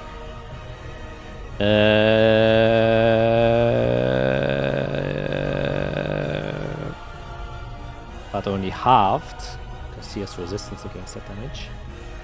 So that's 6 damage that he takes there. As one of the bolts sticks between the chains, and then the bolt just kind of burns away. It'll take us to Isorel. Jack, just want to Yes. question. I had a see invisibility with my goggles going while we were walking through the tunnels. Mhm. Do I see him now that he's disappeared? I believe not, because Did he go to the ethereal plane, maybe? That is a very possible thing that he just plane shifted to hide Wait. himself. Let me see. I have to check something. I can see into the ethereal plane with see Oh, that's invisibility. right. It's crazy that spell can do that. It's a second level spell. Yeah. Second level, yeah. Yeah. It's a good spell. Oh yeah, you do. I thought it had special rules. No, because he casts a greater invisibility, but you still see him. So he Funny. is right next to Fiera currently. Oh, help! Hold on. Right here. Yeah, you can re-hide him there. I drew him right there. You can hide him Okay. because we don't see him. Oh god, I'm gonna There we drink go. that. Oh, There. that's good. And I'm gonna put a D for Dolwyn. Yes. Cool. I'm not gonna say anything, but Yep. So it's my turn. Yes. Okay, cool.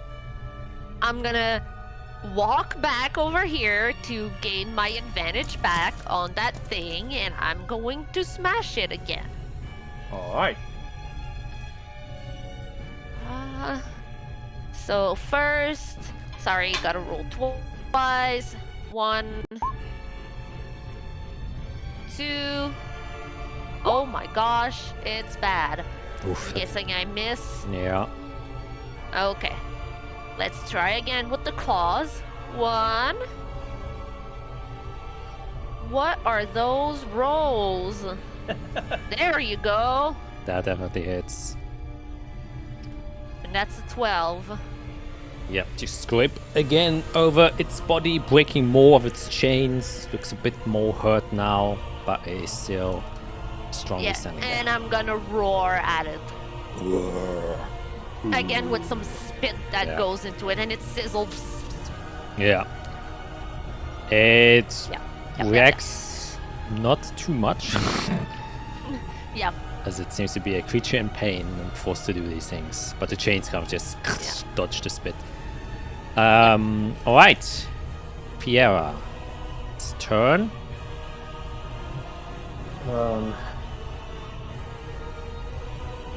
Can I tell? It's taking damage. The chains are breaking. You can tell there's something happening.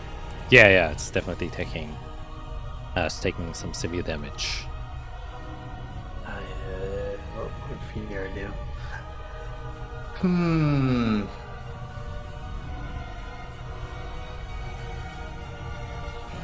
What would Fear do? I don't want to be chained. You're still chained, by the way, so you're still restrained. I know, I'm restrained. I can't move this. I don't want to deal with it, though.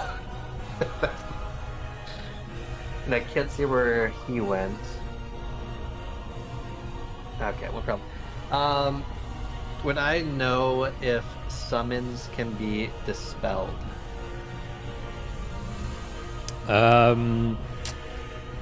Usually not. It depends on the nature of the summon. So if it's a magical creation that you created, then yes. But if it's a creature, then no, because no magical effect is affecting it. I don't know what the heck's going on here. Well, I guess I know more now than I used to. But God, do I have to try to kill this thing? Fine. Okay, fine. I will. Hasted action. I will gravity shock this thing in the face to try to get it off me. All right. Just put a hand up. It's a spell attack. Just off. Whoa, that went from 1 to 10. Okay. 20. But you have disadvantage because you were strained. That makes sense to me, yep. Oh, okay. So 22. Ooh, yeah, definitely hits. Oh. Oof. Takes 5 damage. Where does it fly? Or where do you push it? What? No, that's... Oh, to take away... This isn't Pulse Wave. That's not reactions.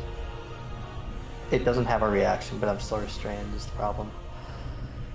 God, what can I do with my action to get out of here? Okay, I will... Yeah, this is done. I'm just gonna throw my hand and black sand will come up. I want to put it in stasis if I can. Con save. Alright. Con save it is. Oh, jeez. Okay, yeah, I will wiggle and squirm and that, and that's my turn. Wiggle, squirm, and stay chained, which will take us to their turn. The chains kind of disappear, but he tries to retighten them, so you have to make another dexterity saving throw to see whether or not you stay chained. Oh. Actually, wait. So I still get advantage since I'm not restrained anymore? Until the end of the devil's next turn. No. So actually, I think you might auto fail. Or you have disadvantage, one of the two. I think only... Then advantage with haste, so would it be a flat roll? Let me see. Restrained saving throws. You have disadvantage on dexterity saving throws, yeah. So... Yes, you would be a flat roll, dex. 18 makes it. Oh. He tries to reapply the chains, but they kind of loosen. But you're still restrained until the end of his turn. So he will still make 2 chain attacks against you. With advantage. That's the first one. A 24. Shield, 25. Alright. And then another one. With the 19 will definitely miss. So those 2 kind of go untouched. Okay. this one will focus on Durlov, and he will do the chain onto him. So Durlov has to make a dexterity saving throw, which he's not the greatest at. Oof. So he takes 9 fire damage. As you can hear him squirm. Oh, fuck! And then he will make 2 chain attacks against Durlov. 23 will hit him. And the second one, 17 won't. Well, let's see if he even survives the first attack. 10! Unfortunately not. As the chain comes around him, you can see Durlov. You fought me back! And gets punted down and is unconscious. We need to get back to the dull one guy. There's wasting our time. And yeah, it's gonna end its turn. Just take us to. Well, no, he used 5 feet of his movement there. So we will then. Nah, you can't do that. Oh, pentagram. Pentagram, we can't let that be 5. He will walk all the way over here. And end its turn. I got an idea. Don't worry. Don't worry. Ioric, it is your turn now. Okay, quickly, what am I looking at in front of me here on this table? There seems to be a small chest about this big. So like, I don't know how many centimeters or inches that would be, maybe like 10 or 20. Yeah. And just a table with a kind of small ornate chest on it. Okay, cool. Park that for a minute.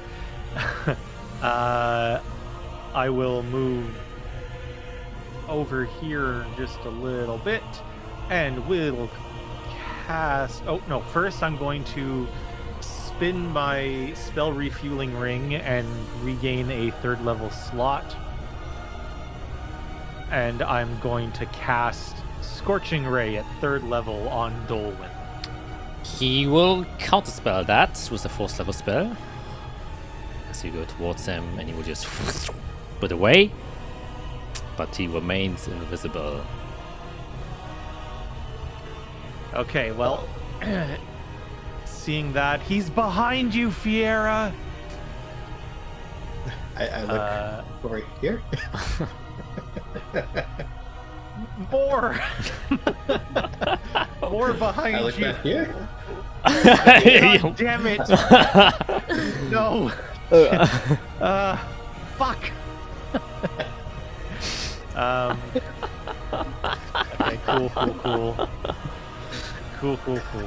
That's More fine. behind That's fine. you, so She's funny. stupid.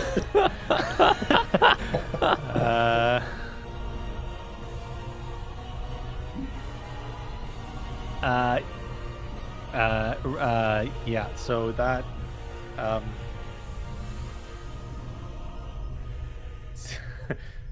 fuck. Okay, cool, that's it.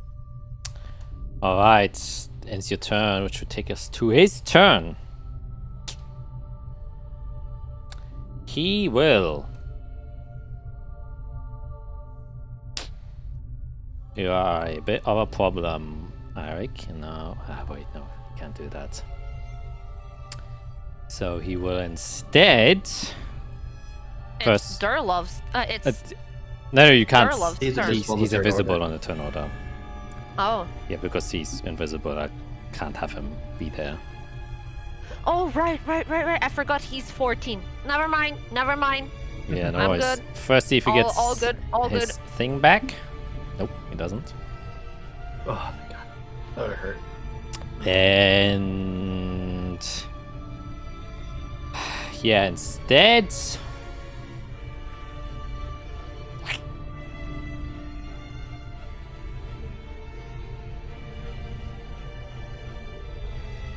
He will. Yeah. Look to you, Eirik, with kind of a frustrated and still very fearful eye, and he will say, I always hated the kind of you. Grovel! That's what you're best at. Make a wisdom saving throw. Reaction, take my wisdom. Am I close enough? Yes. 30 feet, I think. Yeah. He's 40. Oh shit. Yeah, you're You're 40. just too far. You're just too far. Crap.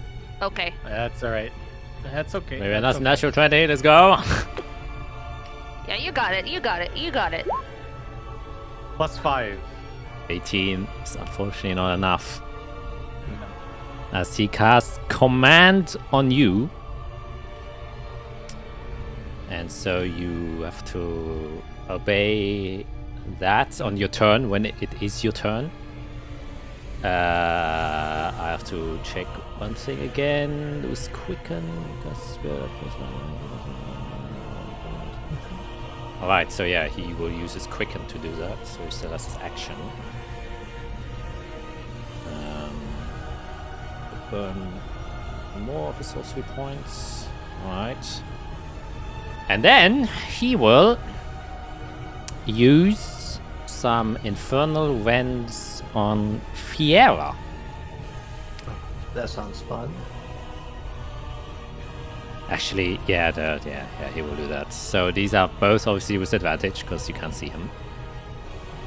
And a 25 will just barely make it, and he can make 2 attacks because he's got 2 hands. A 23 won't, so you can get one of those as you feel suddenly a surging pain inside of you as his hand touches and burns you for 19 because you're resistant to fire. Oh no, you're not. Oh yeah. So 24 in total. And then Fine save. oh yeah, Fine. nice. He Still will fast. then oops, that's the wrong thing. I didn't want it to grab the D. He will move away.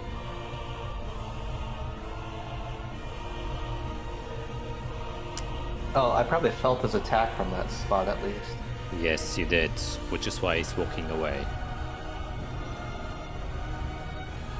So he will move all the way there, ending his turn. Mr. Durloff has to make a death save. He's an important enough NPC where he has to make it. Alright, that will take us to Isorel. Yep. I see Fiera. I'm not restrained right now. No, yeah. No, it's good.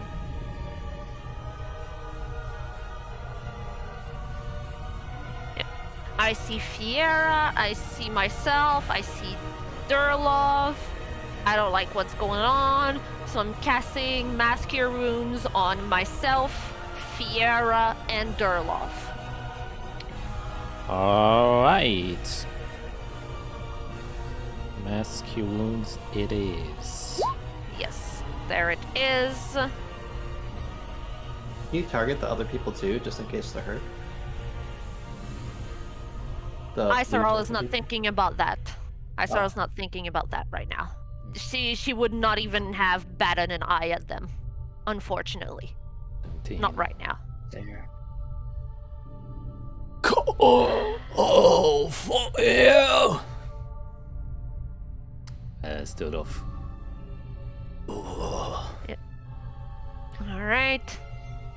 And then I'm going to take the opportunity attack. And hold on, sorry.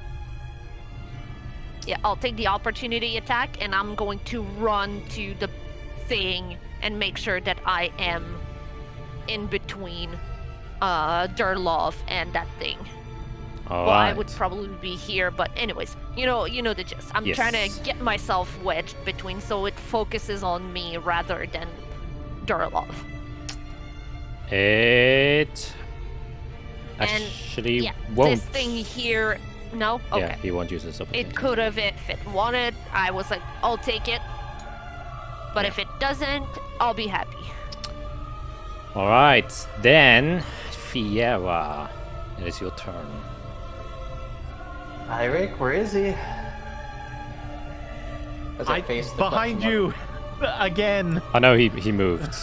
Like, you know, he is now mark. I'm facing this direction right now when I ask. here. Oh, bottom of the pentagram. That's unfortunate. Between the Okay, pillars. I will move over here. Yeah, I can't do anything about that though. I will line up these two chain people and lightning bolt again at 5th level, hitting both. Nice, all right. 5 charges. Ooh, that was slow. Well, it just feels slow. Dexterity saving throws come up from left to right. Makes it. It's the left one, the right one. It's a fail. So that's 32. Which majorly damaged the one in front of you. You can see it's like barely standing as the electric pulse also goes through its chains. Seems to still retain its electrical currents. Okay, the boss still standing, I assume.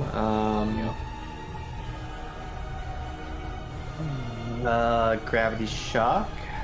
Try to roll for more damage. That's where we're at here. With my hasted action. Disadvantage because... Wait, is it a melee attack? It's a melee, yeah.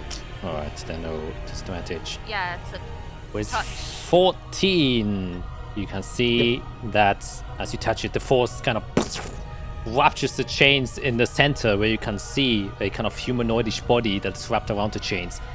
And the chains kind of just disappear, and you can see what seems to be like a female human that was wrapped inside the chains that just kind of dissolves into sulfur and disappears as you kill it. God damn it, it had to be the one that is in the turn order. Initiative. Yeah, wait, I would add it. I don't remember Add the other one. That's a 19. Okay, I'm gonna move. You said bottom of the pentagram. I don't know where that is. There's 2 bottoms. I don't want to be in it. I think I would go farther. Close from there. To be That's fair, okay. I said between the 2 pillars, bottom of the okay. pentagram. If I heard that, So, then yeah, so I'll stop there. Alright. Then ends your turn, which should take us to the chain levels. This one will... Yeah. Kind of use his conjure thing against you, Fiera, so make a dexterity saving throw. Oh my god, okay. I'm so fast. I'm not that fast, so I want... Oh my god, I have inspiration. I don't know if it's worth it for this. I'll get pulled. I'll get pulled to a bad spot. Let's use that inspiration up.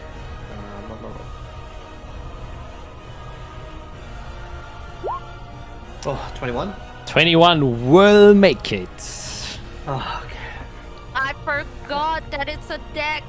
Oh no, it's fine. It's dex. It's not wisdom. Never mind. Don't listen to me. I'm not talking.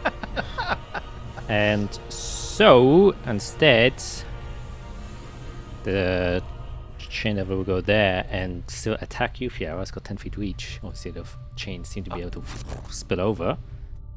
So 2 attacks against you, coming your way is the first one. It doesn't have advantage, right? I don't... So 17? Yep, nope, yeah, 17 doesn't hit. But a Right. 26 will.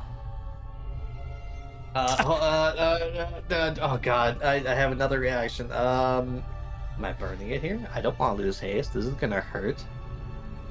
I can concentrate. Oh my god. Is it whipping chains at me? Yes. Can't see this guy. I already forgot where Mr. Dolwyn is in the order.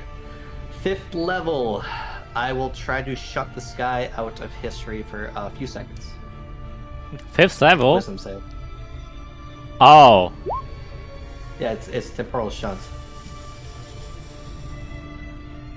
Yeah, counterspell. Don't counterspell that. Does he know chronomancy magic Yeah, he's... levels he's you know what? in his 1,000-year-old age? Yeah, I allow it. I allow you guys to do it, so I allow him to do it. Yeah, he would know. Plus, that's the only... one of the only spell slots he has remaining, so yeah. He will offer up a 5th level spell. What a dick. Okay, well that hits me. Yeah. Yeah, so as you try to prevent it, they use a bit, only 6 damage, but you are grappled and restrained again. Yeah. God dang it. And then should be okay. Yeah. Because you save, yes, very easy. I'm still restrained. Alright, he will then...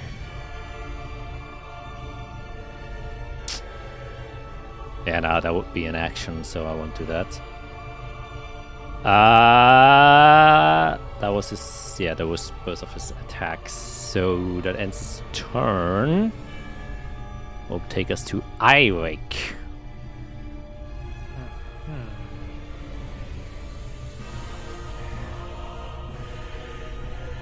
I'm really tired of his counter spells. He's running low. So- Yeah, you're telling me. I'm gonna Kill him. I'm going to fly. I'm gonna activate the boots and fly 25 feet up They in the already air. active? Okay. You can't just activate them Said- whenever. I think, right? Were they active? I was Yeah, floating through the tunnels. Yes, you were floating through the tunnels. Well, So they were already active. it's the ceiling isn't very high. It's like 15 feet high, anyways. I probably would have dropped down at some point or another. So Yeah, I'll just to- reactivate them. Yeah, no big to go through the door, you would have to. It's not a 25-foot tall door. And like I said, it's 15 feet high is the ceiling. Because obviously Yeah, you yeah. are underground. Okay, so I'll fly as high as I can up towards the ceiling. Yeah, 15 feet. And towards him. Now I have direct line of sight on him.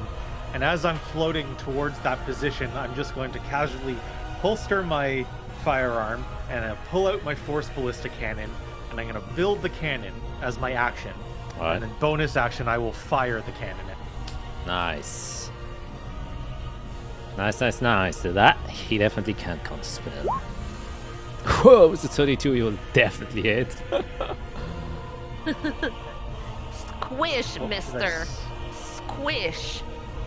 I forget what it was. 3d8 plus 4?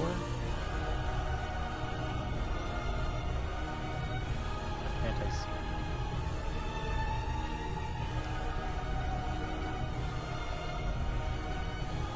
Hello. Of course. 3d8 plus 5. No, that's 4d8. 3d8. 19 force damage. 19 And he's force. pushed 5 feet in the direction of the force. Yes, 5 feet, right? Yeah, 5 feet. Yep. Gets hit there, he has to make a constitution saving, so to stay invisible. And that makes it. The 13. Does getting hit, like, cause him to make a sound or anything that Fiera can, pinpoint where he is? Well, she can like always vaguely see where the impacts and stuff like that are, but Fiera's passive perception isn't world-breakingly high like yours, so that doesn't give her any. Like, she has a vague idea where he is, obviously also from like your communications, but invisible is unfortunately invisible. Good. All right, it's your turn. Mhm. Oh wait, no, he cast a command on you, so you couldn't do anything. You would have to go prone and end your turn. Yeah, Oh shit. so you have to roll that back. That's right. All right, let's My bad, move him my back. bad. No, Let's it's move him okay. back. He's back, and unfortunately. You imagine all of us as you're groveling. Yeah, you're like, ah, damn it! It would have went so well. That's alright. That happens. A lot of things going on. It is his turn. He's still invisible in the turn order, but he has a 14 initiative. And he will...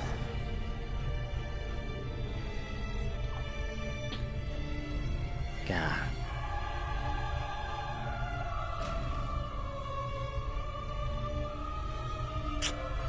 It's the question. It's the question. What's he gonna do? What is he gonna do? Yeah. He just has to go with it, I guess. Wait, first see if he gets his thing back. Nope. So instead, he will start chanting something. And you can all... Yara would definitely hear him chanting now. Oh yeah, you all would hear, but the chanting also kind of seems to come from everywhere, also inside of your heads. So you just hear cacophony of voices screaming out towards you, and you all have to make an intelligence saving throw. Except, wait, see if Eirik is within range. I'm not sure. No. Yes, you are. So, intelligence saving throw. Oh, I rolled that. That's a 20. +5 for me. Okay, 18. Intelligence. Here I go. Smart. Oh my god. Wow, Fucking smart. 26. Jesus. So, ironically, it's everyone except Eirik saves, and the voices just keep penetrating your mind. You are incapacitated until the end of your next turn, while the others manage to We need overcome Eirik. it. So that means basically the same now. Incapacitated. Yes, so you don't have any actions you can do. You're basically just immobile. I'm a carpet now. Yeah. Well, you're not paralyzed, so attacks against you don't have advantage or stuff like that. You don't fail anything. He's just laying down on the floor thinking about his life, and he's like, what have I done to be here now? Yeah. And he will then use... yeah, I will step back. Oops. I was on the wrong layer. And then just use another 2 sorcery points. Is it 2 or is it 3? It is 2. Alright.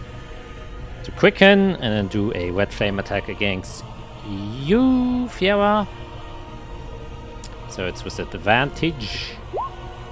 Oof, it just completely blows as you suddenly see and feel surging heat that passes to your head and it just explodes somewhere behind you. And he will move all the way over here. End his turn. Taking us to good old Durlov, who stands up. So, Where see do where I he move moved? him? Yeah, where do I move him? He's behind the bottom left. Here? Actually, you wouldn't see him because he's prone and lying on the floor and incapacitated. So technically, Batia's... Yeah, I reckon. Yeah, no, I'm just gonna move him there. I'm in not case. paralyzed though, so I can still be looking. That's true. That is true. So yeah, you would see that he went somewhere behind the pillar down there. Okay. Alright. Yeah. Yes. Durlov. Yeah, come. Help. He's a sergeant. I We'll go all the way here and Yeah. say, me time to put some work. I got old bones, but I got experience. and tries to swing with his hammer. With his warhammer, he can Yes. attack Go, go, go. twice with advantage. Yes. Go. 27. Oh, let's go. Another one. Yay, they're 21. alive. It's pretty. Yay, they're handy. alive. So that's a total of 23, but half because it's non-magical. Oh. Wait, no. Hey, it's- it's still no, better no, than no, no. 0. It is magical. I'm dumb. His crossbow isn't magical, but his hammers are. It's a +1. So it is. Nice. But still, he has piercing, slashing, and bludgeoning resistance, so it's still halved. Oh. So it's 23 total. Halved is 11. Because It's still damage. and because he attacked We with his will action, take it. he can use his bonus action to make another attack, which he will gladly do. Was a 20. He will hit again for another Yay. change. Woo! Another 17. 8, 8. 9. And yeah, he's Anyways, pummeling this thing with this one was kutung, kutung. And it was the last swing over the head, and you can see the chains manage to absorb most of the brunt of the hit, but you can see the chains already falling apart and it looks very, very weakened. Oh, take a taste of me iron, you bastard! Oh, not dead yet! Ending his turn, taking us to Isorel. yep, I'm gonna smash that thing. I'm gonna keep going. Alright, first the bites. Number 1. Whoops. Number 2. There it is. Nice. 8. So 8. It's still barely hanging on. Okay, still standing. Alright. Claw, number 1. I need to be able to move. Yeah. I'm gonna take care of you. There we go. There we go. 20 hits with 16. That 16. takes it out. There you go. As You you, can move, Fiera. You're liberated. as you slash it, the chains dissipate once again, and the body that is irrecognizable from all the burn marks it has Right. on top of itself. Alright, and as disappears. a bonus action, I am going to finally drop my my bear form. Oops, sorry, gotta open the door to let myself. Oops, I locked it. It's locked. Okay, let me open the door here. Yeah. Sorry. Costume change. Really quick costume change. We're on Yeah. stage. There we go. And Isorel is back, and she's like, "All right, let's finish him." Alrighty. Anything else you would like to do? Yes.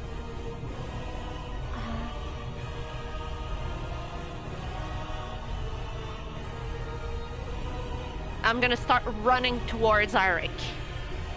Alright.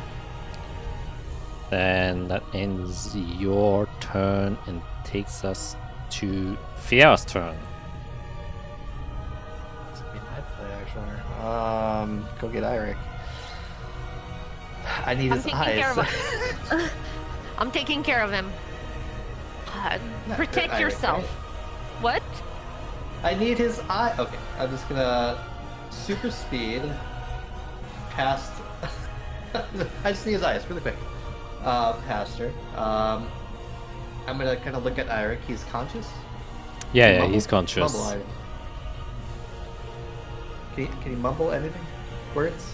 Can't speak. Ah, it's okay. Well, you'll get better. I'll put my hand on your shoulder, and we're gonna shoop together as I dimension door. And I'm gonna bring him with me down here, where I can see. I'll put him like right here. Alright. I actually have to see. Do you cast see invisibility? Me? No, it's just through my goggles. It's just an activation, a charge. Oh, so it just uses it? The And it spell is stored in the goggles, and I can just choose to use it. oh, so it's like a permanent thing. Well, I Yeah. get there's 10 charges of it in the spell storing item, and Ah. I've used 2 or 3 of them so far today. Yeah, okay. Man, I gotta get used to Artificers, man. Artificers. Yeah. Okay. Wait. I just have to clarify this. So, there's no concentration on the spell when you cast it. Nope. All right. Cool. And then did I see Eric land on anyone when I dropped him there? Nope. He doesn't seem to have landed on anyone there. Okay. No bending backwards. Yeah, so from my experience, this guy likes to hide behind pillars. Okay,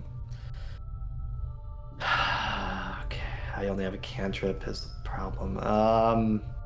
I will just try to gravity shock this square.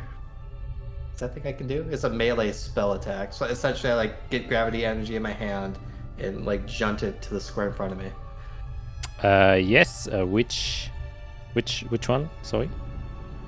The one with the D on it. Yes, then Purple can D. make an attack roll with disadvantage. Ooh. Oops. Oh wow!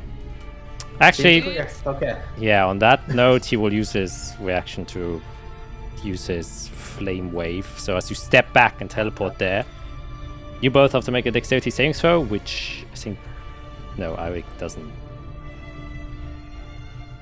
Yeah, no, you can still do that. 21. Nice. Oh, that's an 11. But you're immune to fire anyways. So only half of that Fiera, which is 8 fire damage. So I have to make a concentration check again. Do all my stuff. Wake up, Eirik.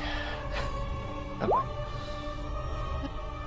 And then I will move 5 more feet, and that's it.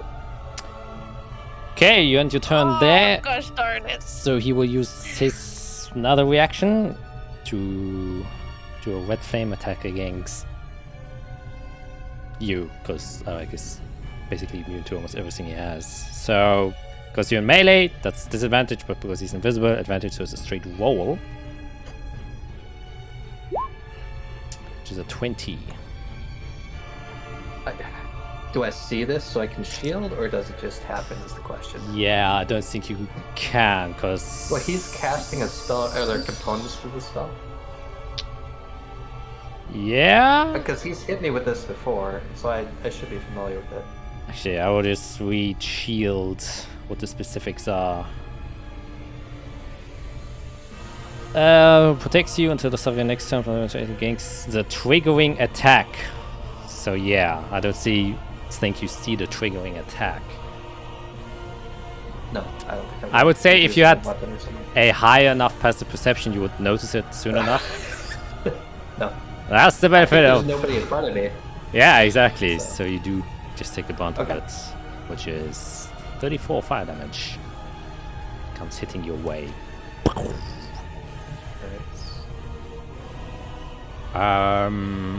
Yeah. That takes to Eirik, who is incapacitated. I But- cannot drop haste anymore. Yeah. Holy shit. Command says it only lasts for 1 round. Yeah, this is from the other effect he did last round when you The were... song. Oh, right. Yeah, right. that made you incapacitated. So that ends at the end of this round. So after your round ends, you aren't incapacitated anymore. Gotcha. Which will take us to his turn. See if he gets his thing back. He doesn't. You people are lucky. And We don't want to. Phew, alright. God. What's the game plan here? Okay.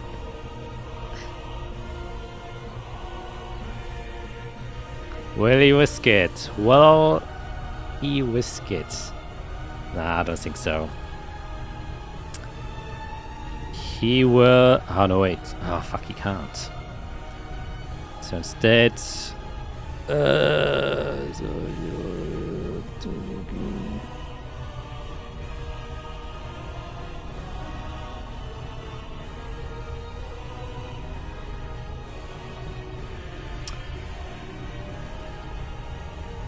Okay. So instead he will channel a lot of energy. As you can see, he's kind of once again putting his hands together. And we use his 7th level spell to cast Firestorm onto basically everyone inside of here. And it will hit every single one of you. So you all have to make a dexterity saving throw. I'm immune though, so does it? Yeah, you are unaffected anyways. God. 19. Is not enough. Oh my god! That's full damage. Uh-oh. Oh shit. Okay, so Iserol takes 70 fire damage. I'm so up. Oh! I'm so up. You're up? I'm so up. I'm freaking lucky I wild shaped. Yeah, she keeps those temp hit points. While Yep. Fiera, you take 42 fire damage. And, well, Durlov is fucking out. Doesn't matter if he saves. Okay. I'm not gonna say what hit points I'm at. I can't drop haste. Jack, I can't. Holy It's not shit. possible.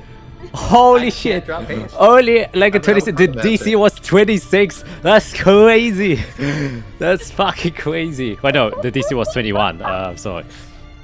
I can't drop it. Holy shit. Even after 7th level spell slot. Wow. Oh my god. But he is going to. Dolwyn is probably crying his ass off right now. He's definitely infuriated. He will. Actually, Oh, did he hit all the people too? yeah, all of them are down. Oh. Which now can now see that this brazier starts to burn.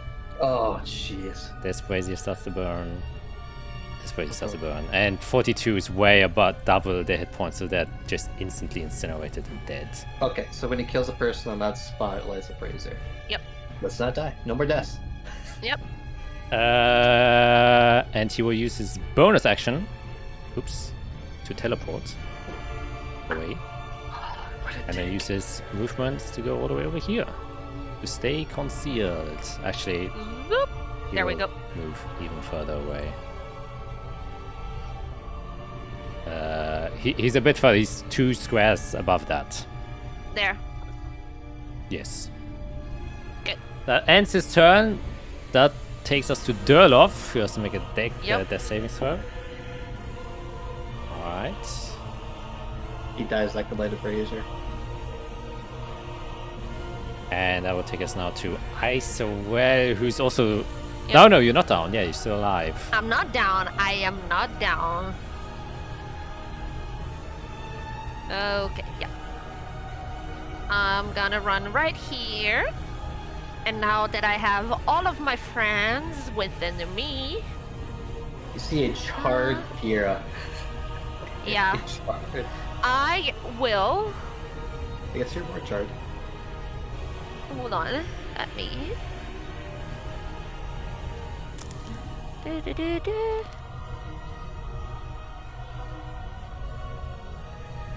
I will activate my Balm of Peace as an action, and it is the first time that I do this. It is the very first time I use this. So you see Iserel start, like her entire self starts glowing, and all 3 of my friends immediately start feeling this kind of peace as I walk, almost as if I was not really there, and I walk beside Durlov, Eirik, and then I circle back around to Fiera, and I stop right here, and y'all take this. Plus another 2d6.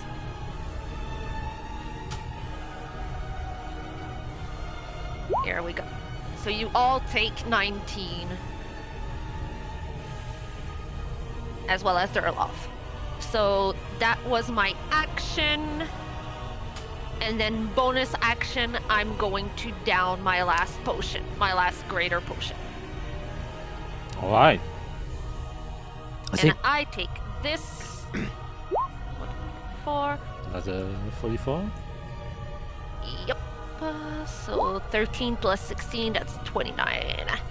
There we go. And that was my last, and that is my entire round. All right, very nice. That was a good round for Iserel. There we go. So it takes 19. Nice. Yes. Nice. Durloff steps back up. I'm falling again. He's like charred to bits. His beard is almost gone. Yeah. Yeah, and Iserel just says, I told you, friend. I'm gonna take care of you. Oh, thanks very much, Elf. Much appreciated. Alright, that ends your turn, taking us to Fiera, who was at the brink of becoming a crispy chicken nugget, but now we gain Still some. not looking great. Yep, that's why I did it the way I did it, because I knew some of my friends were running low. Yeah. Are you prone, Eirik? Yeah. Let's go for a trip. I'm going to once again put my hand on Eirik's back. Sorry, I need your eyes so badly. You have no idea. I'm gonna go right. I think I would go here. No, I need Eirik to look. Where can I see from here? So I'm gonna be able to look behind that pillar. I'll go here, and Eirik can just appear below me. Wonderful, that's my action. I'll look at him. Okay, where is he? He is 10 feet to our left-ish. Okay. I don't... No, that's fine. Same thing. Although this time I'm gonna use my staff to create the gravity shock, and I'm just gonna start swinging it around that square as I move over. I'm gonna hit something. Disadvantage, I assume. Yes. Fiera wildly, swinging a staff is a great vision. I am so desperate to hit this guy. It's been like 5 rounds. Yeah. Yeah, 27. That hits. Oh, it did do the damage. That's weird. It's just 3d8. He has to make, if he's concentrating with disadvantage Yeah. for 10. Whew, let's see. An 11. Oh, he just barely makes it. This is so rude. I mean, I think I hit him. Since I felt him there. Everybody out of the pentagram, please. And that'll be my turn. alright, takes us to Eirik's turn. Oh, boy.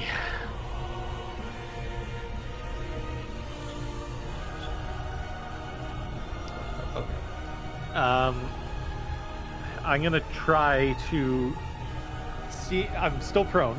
I'm going to use half my movement to stand, and then I will fly 10 feet up. Yep. So I'm 10 feet in the air, and I'm going to fly outside, hopefully outside the pentagram. I don't know. And I will use my action to focus on the 3 braziers of fire, and I try to extinguish the fire because I'm still in my flame blessed state. Okay, make a straight intelligence check with advantage.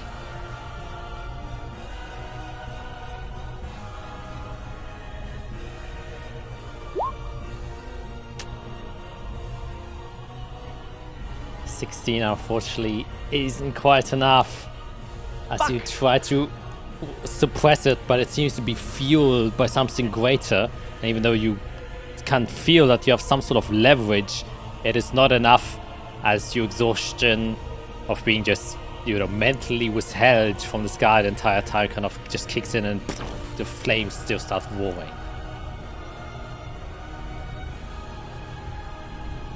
Fuck. Okay, action, movement. I don't have anything. Okay, that's it. I'm done. Alright. That takes us to his turn. I keep forget to use his reactions, but I guess it's my bad. He will. Good for us. Yeah, it is good. It's really good.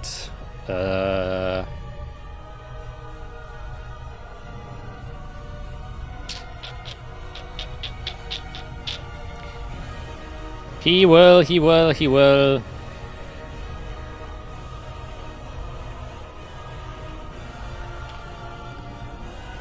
Use a... Oh, he can't. I believe he doesn't have enough.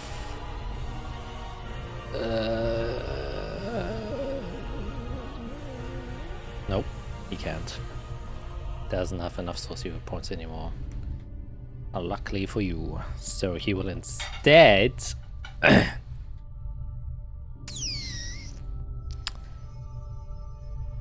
and you're also not incapacitated anymore. I don't know if you... Yeah, okay. Get rid of that.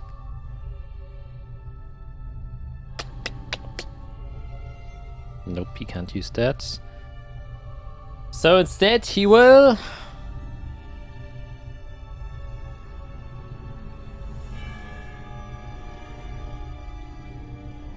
Yeah. Say he will teleport away over next to the pillar that's right there. So Eirik, you can see, well, not right next to it, it's more next to the brazier. He's currently in this square. And you hear him say, Eirik. Which one? Sorry, I don't see which one. Oh, sorry, this one here. Actually, I will just... I'm not seeing. Yeah, I will just move it here. Okay. And he will look towards... I didn't see anything. Yeah. And he will say, follow! Make a wisdom saving throw. You're within 30 feet now.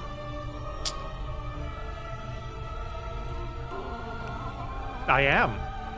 Yeah, you are. Does it say that you can see? Because he's behind the It's pillar. within 30 feet. Alright. As long as we're within 30 feet. Okay, well, add whatever bonus you have to a 7. 10. 17. 10. It's unfortunately not enough. 17 is not enough. We had to see, and so you have to, on your turn, follow him. And... yeah. Did we all hear this, or it was a mental?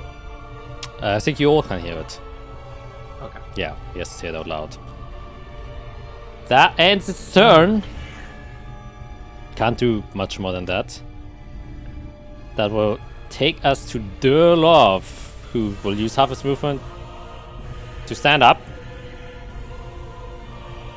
And he'll be like, where the fuck is this lad?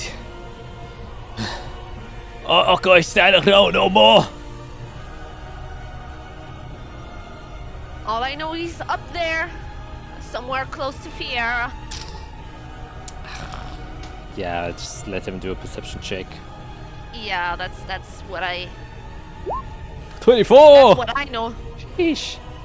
So you can ascertain vaguely where it is, and he kind of walks all the way there and knows that he's kind of vaguely in front of it as he sees some of the footprints on the ground still visible. Oh, you can't hide from me eyes! I've seen all sort of things in me long years as a warden. Can't escape from me. For the safety of this goddamn city, I will take you down with me. Well, in his turn, he can't do much more. Yeah. However, he will end his turn there. And now I won't forget one of the reactions of Xel. He will... Actually, because he moves within 15 feet of him, uses reaction. So Durloff has to make a dexterity saving throw. Which he will do. 15 is unfortunately not enough. So he takes 4d10 fire damage. Let's hope he's 28. Ugh. That will put him down again. So fuck. soon as he gets there, you can see suddenly flames spark up, and you can all now kind of gauge from where the flames came from, where he probably is standing, as then Durloff just backwards down to his knees. Yeah. And falls down, ending his turn there immediately. Would have technically been on his turn, but I fucked up, so that's alright. Isorel, it is now your turn. Yep. I'm getting angry.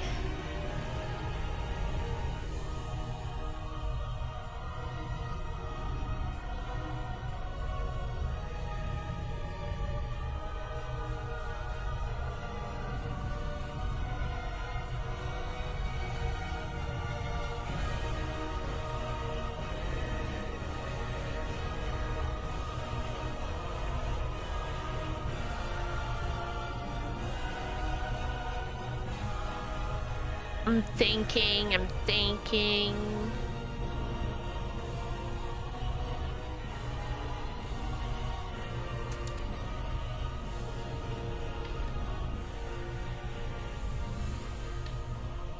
Yeah. Isorel's getting pretty angry. So she will cast another... Oh my gosh, will you stop this? She will cast another moonbeam right here. Because she knows he's around there. So she's gonna plop it right there. And there we go.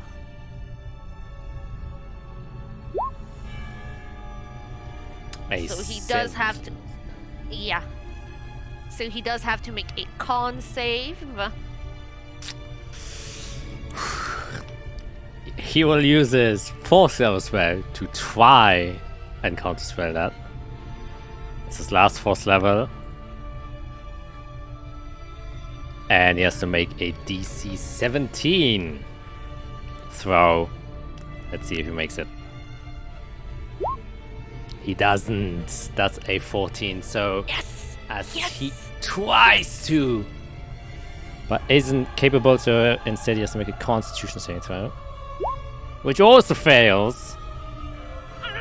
So he takes the full There we brunt. go. Finally of see him. Yep.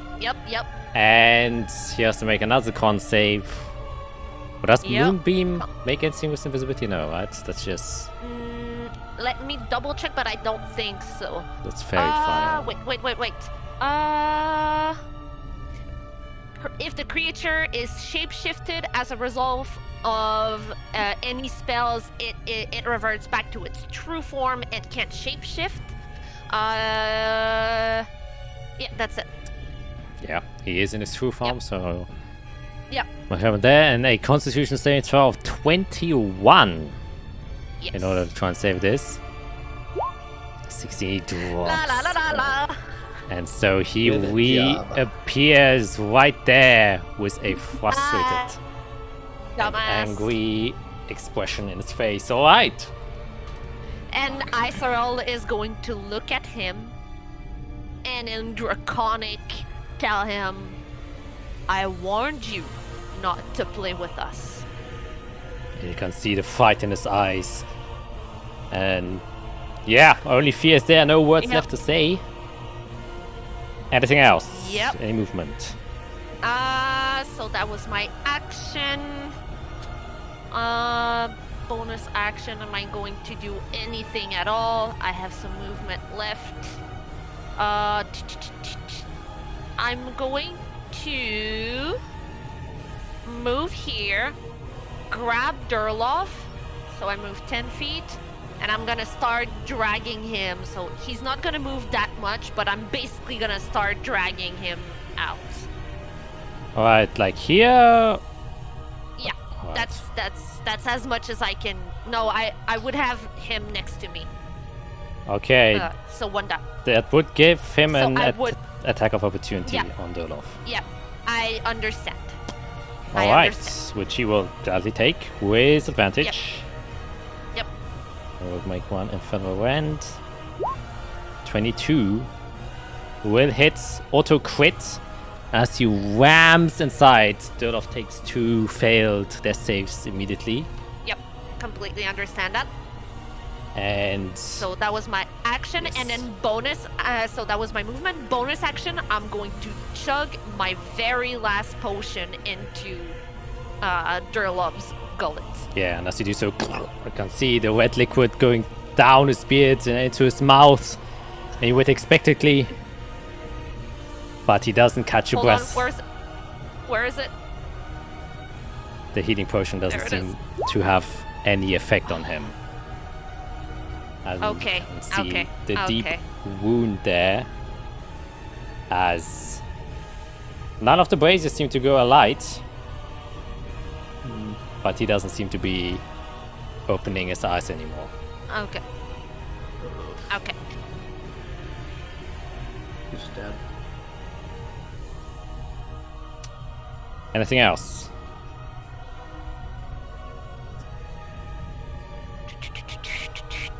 That's all I can do. I've done everything I could. All right, Fiera, you finally see your foe. It emits a glowing moonbeam.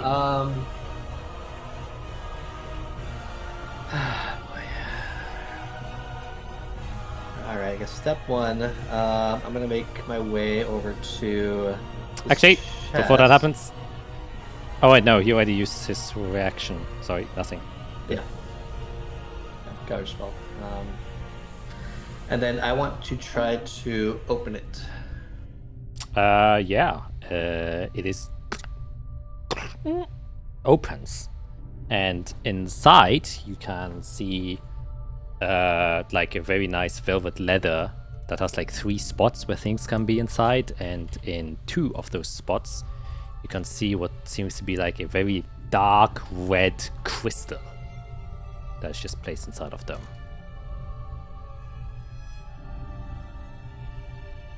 And my camera is blowing me out for some reason. How heavy is it? It's a bit weighty. It seems to be made out of some very solid material, but you can lift it even with your weakened strength. Can I just throw it away then? With like my hasted action or whatever? Yeah, with hasted action you can definitely store it away. Okay. Okay, I'll do that. I'm worried about Eirik. Do I have any idea if I know if Dispel Magic will free Eirik's brain from the command he's under? Or do I think he's charmed? Does that have a way to end charm? I don't believe it's... Actually, let's see. If he's under a magical effect, I think it's Dispel Magic. Yeah. So I would say definitely the spell magic would definitely work because he is on a magical effect, so you can definitely do that. Please get him out of that state. I'm running out of spell slots. Yeah, I know. It's getting harder. Okay. I'll believe in Eirik. I'll kind of point to you and kind of twiddle my finger and do some magic at your brain as I 5th level the spell magic. Alright. Then you're no longer under the influence, Eirik. Don't want you walking the moonbeam. So I'm just gonna get way over here is what I'm gonna do. That's as far as I can go. That's my turn. Alright, that will take us to Eirik. Once again, I'm gonna try to extinguish those flames. Alright, then do another direct intelligence with advantage.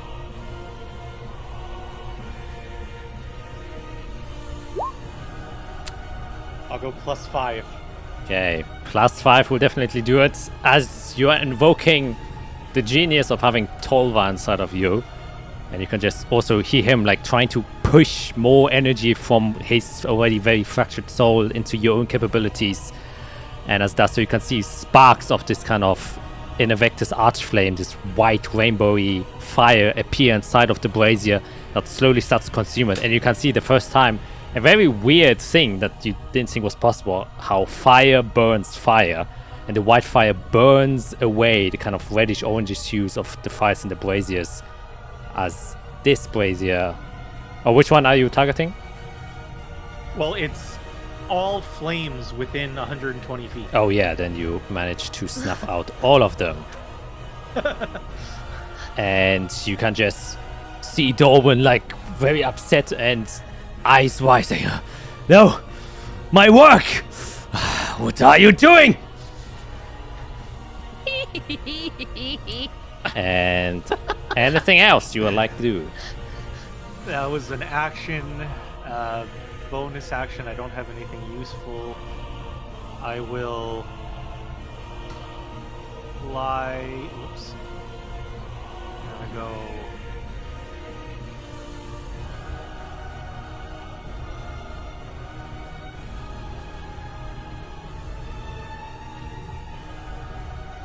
I think that's smart. Okay. Alright, at the end of your turn, you will use one of his reactions to do a red flame against Fiera. Oh. Actually, no, on Ice Realm, because of the Moonbeam. I always keep forgetting that the Moonbeam is there. Yep. So we will do that. One red flame towards you. He's gonna have to take another 43 damage because he started his turn It's in the not his turn yet. Moonbeam. He's using his reaction at the end of Oh, Ivy's okay, turn. he's using his reaction, alright. Yeah. Okay, so yeah, that hits. Sorry, I forgot. Yes, no worries. 38 fire damage 38. coming your way. I'm still up, baby! Concentration check, DC 16. Concentration. Yes, it is. How about a natural 20? Sheesh. Let's go, as he's trying The everything. other one was a 1, by the way. I rolled 1 and nat 20. Very nice. As you hear him just frantically kind of going around, cursing and trying to end you. Azar's just laughing at this point. And yeah, it's the start of its turn, or is it when he ends his turn there? Starts his turn in. Alright. Yeah, so it was ends. I can be wrong. No, it starts. He starts his turn there. Okay. Which is why they usually try to run away. And yeah, roll another the damage. Yeah, that would be 43. Yes. Okay, so he has to make a con save again. Yes. Yes. Oh no, do you have to roll the damage again, since that's the damage he took last time. Okay, hold on. Yeah, it's just damage. He's automatically damaged, but I do have to roll a new damage. Yeah. Here it is. Not as good, but we'll take it. Oh no, it is. Ends its turn there. Ends its turn. That's Oh, spiritual sorry. weapon. Oh, I mixed the two.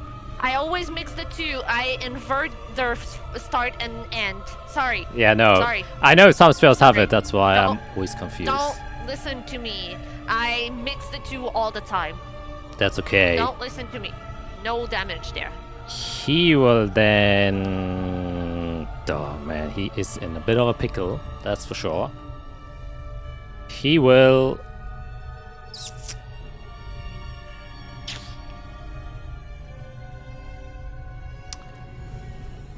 Yeah. Walk up to you, Isorel. As you're kind of laughing manically, and he just seems to be in a state of panic, especially from your moonbeam. He's definitely afraid of that. Yep. And he Yep. will make 2 infernal rends against you. So that's the first attack roll. A 30. Ouch. And you take... I go by. You go down.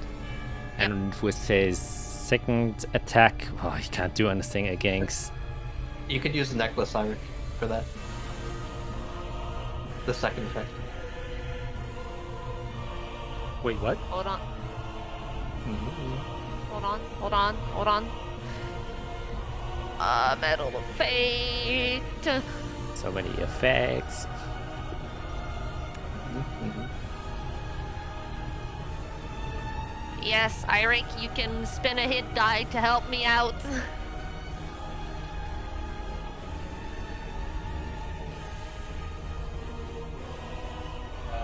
What am I hit? Okay, I just rolled the hit die, right? Yeah. What's my hit die? D. Use the fighter one. Are you attuned to the metal? Oh yeah. Well, Yes, I am. no, You no. all. We're all attuned. Oh yeah, because you have the special rule of because I couldn't Yeah, give you yeah, the yeah. attunement Yes. stuff. Yeah. Yes. It couldn't be added to my list. Yes, yes. What the hell is my? Go do to a short short rest. Go to your short Yeah, rest. go to short rest and you'll see your hit die. Oh yeah, D10. Right. Yes.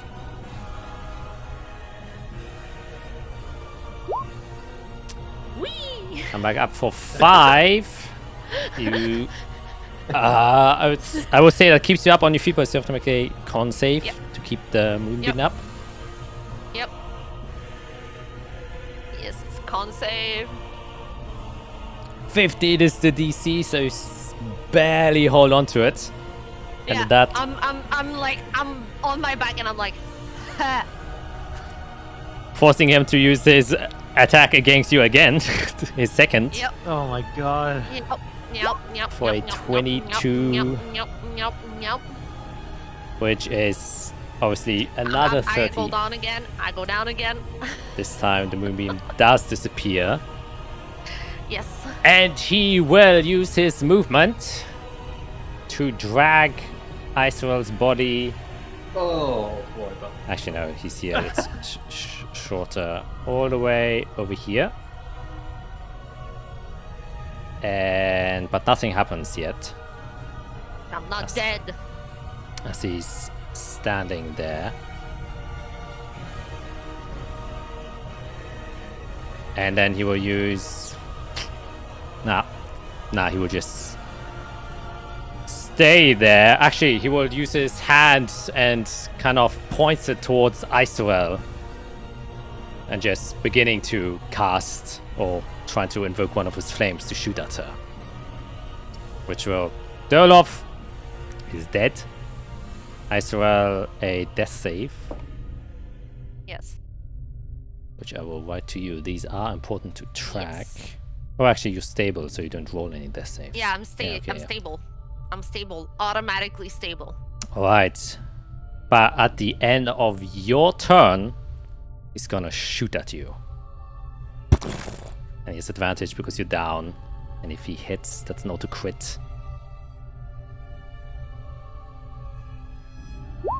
And that hits. So you take 2 fails. You're stabilized, but you keep your fails. Which will take us to Fiera's turn as he continues. He shoots once.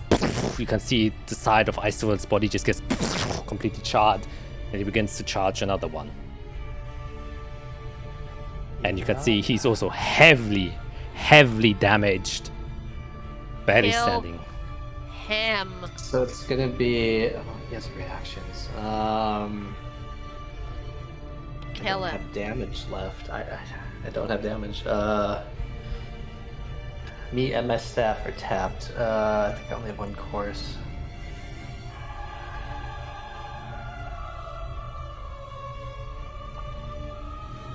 Sam's gonna erupt from beneath him as I will try to put him in a stasis until somebody does something to him. Alright. A con save, Con sir, save. Yep. which he isn't the best at. Oh! Oh, but the 23 will unfortunately make it. I don't want to touch it. Okay, we're gonna speed up. I have 6 feet of movement well hasted, and try to whack him with my staff And gravity shock. That's the best I can do with my hasted action. Good. Oh, no, he's dead. Oh god. Oh. Okay. Can you? Oh, you can't like That's it. wind back time. No. Shoot. Action, hasted action. I think that's it. As you come towards him,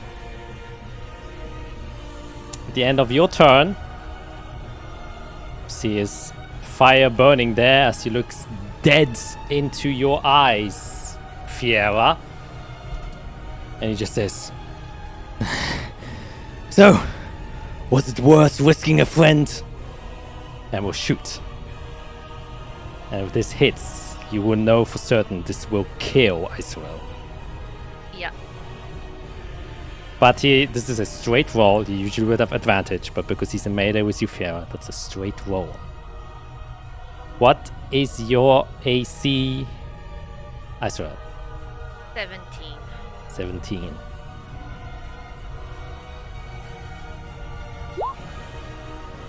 Isarel is dead. As the flames escape, you can see the face of Israel gets incinerated, leaving nothing but a charred mark behind, and this brazier alights as if Fred is dead there. Taking us to Irik's turn.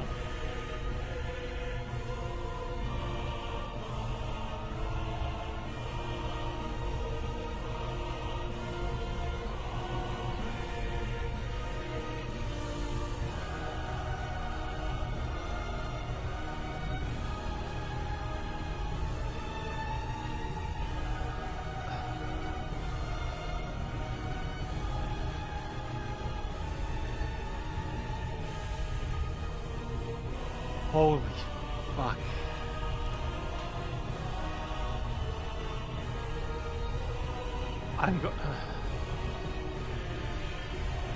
I'm going to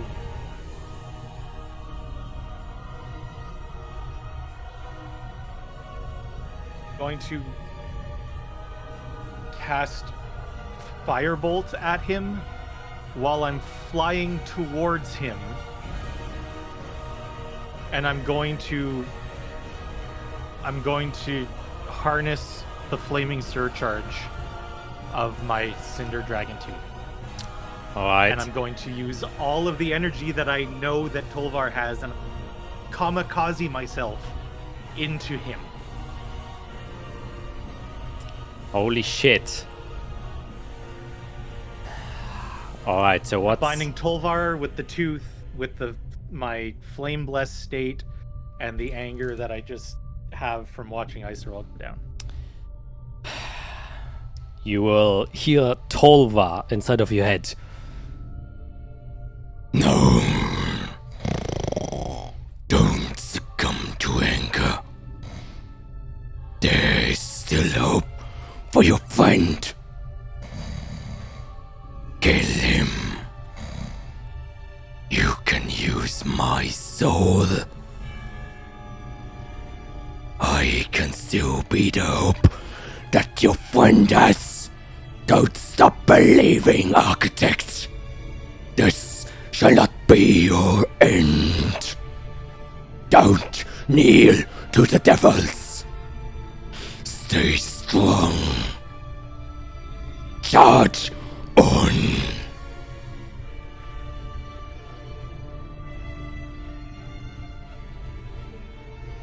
Fuck.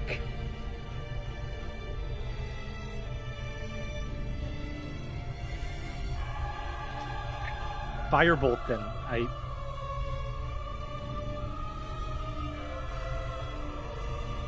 Fuck. Okay, Firebolt. 24 will definitely hit.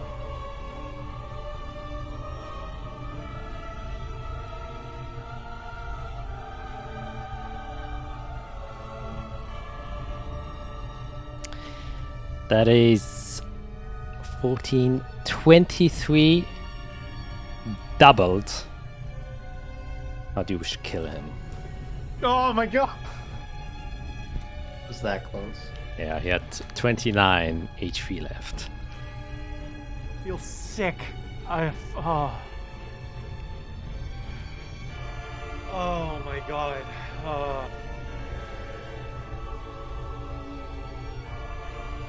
Jesus. Okay, so there was already a hole in his body, right? That we Yeah. saw? Yeah, he has 3 holes now because of all the attacks you did, but yes.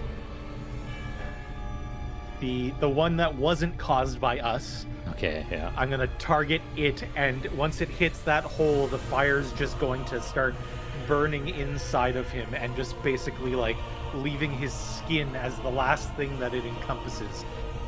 And it just drops to the ground. And he does so.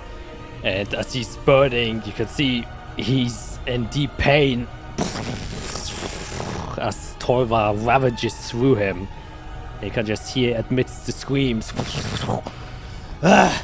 So, was it worth it? I will see you in hell. Fuck you. As he gets burned away, sundered from this plane. Leaving behind your wounded bodies, but also at the same time the charred and dead body of Isorel.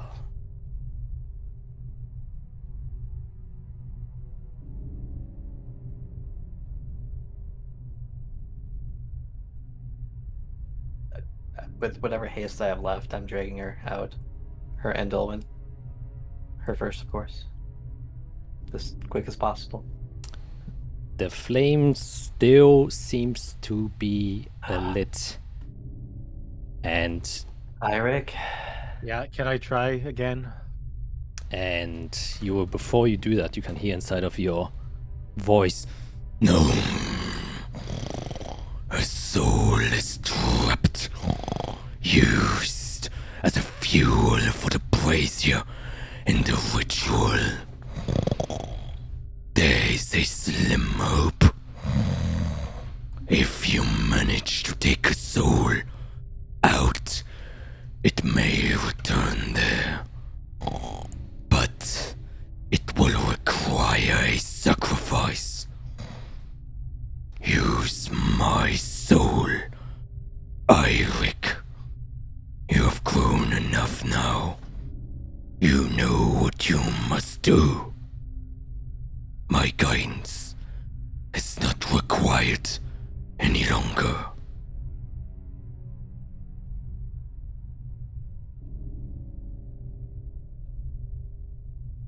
Oh, Fiera. Tolvar says that we can save the guys soul that's inside the flame. I need to make a sacrifice. He says that I don't need him anymore. Her soul is attached to that flame. How do we get it out of there? Is the flame going out at all? Nope. As we're talking? It seems to be burning quite strongly. You can all make a either perception or Arcana check. Will allow both. Perception now.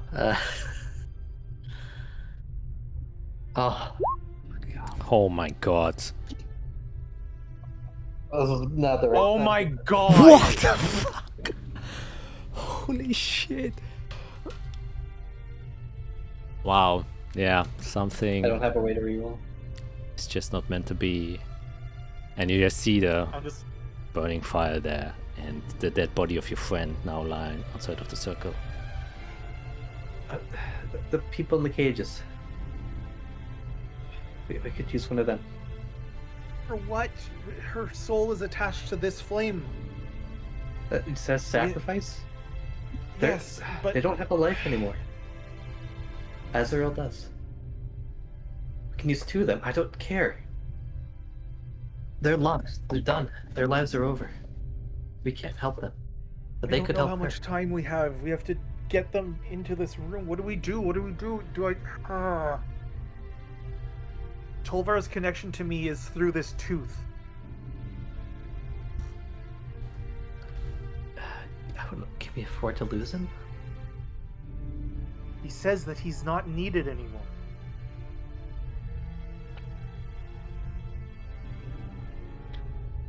We just lost the Dominators. We're losing everybody in the past. We need guidance.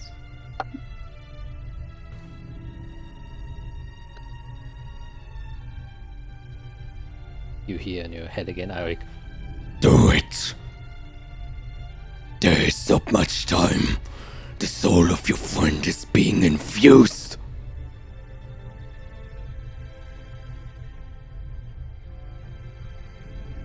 Your strength is needed now.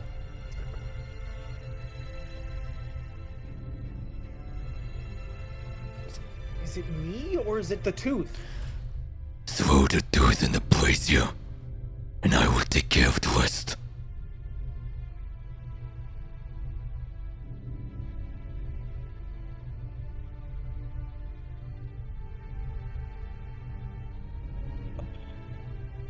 I'll walk over and I'll unscrew the tooth from my firearm.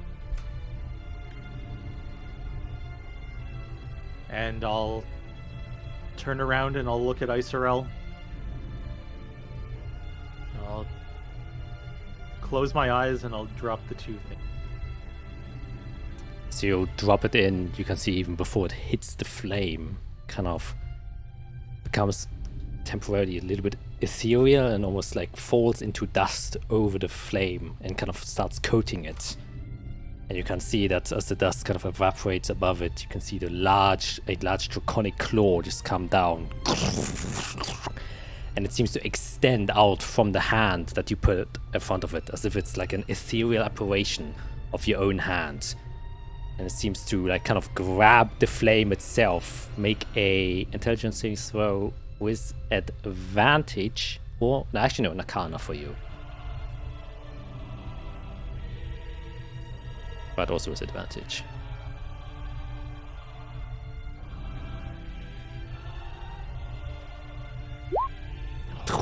29. It grabs into the The flame. other one was a 1. Holy shit! 3 1s! As it grabs the fire, it starts pulling, and you can see red infernal flames sparking up.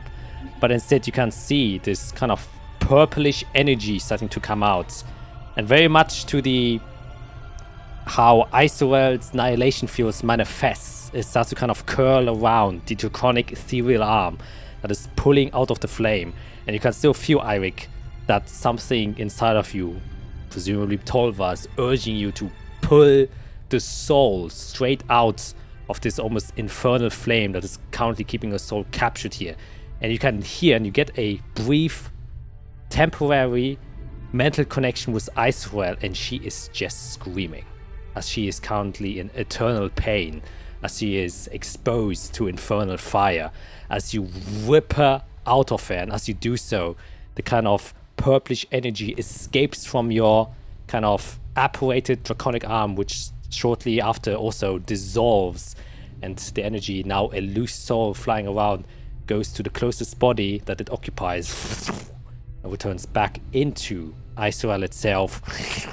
And you can see a bit more life comes back inside of her, and because she has a periapt, she is immediately stabilized. Some of her burn wounds become a little more subtle, but her face and hair is still charred black from the flames there. And with that, the tooth of Tolva disappears and is no longer. As you all sit here, what do you do? Is the fire still going? No, the fire at this point would be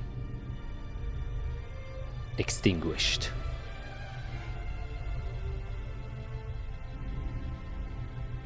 Yeah, while she's breathing, I'm just gonna lay her down very gently.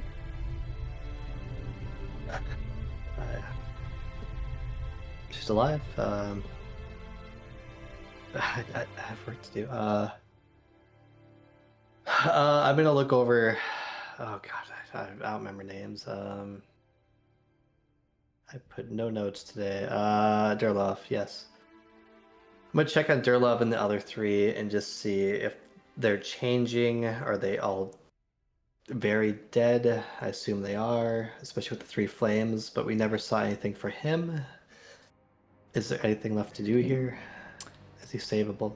He seems beyond life, soul escaped, and just dead.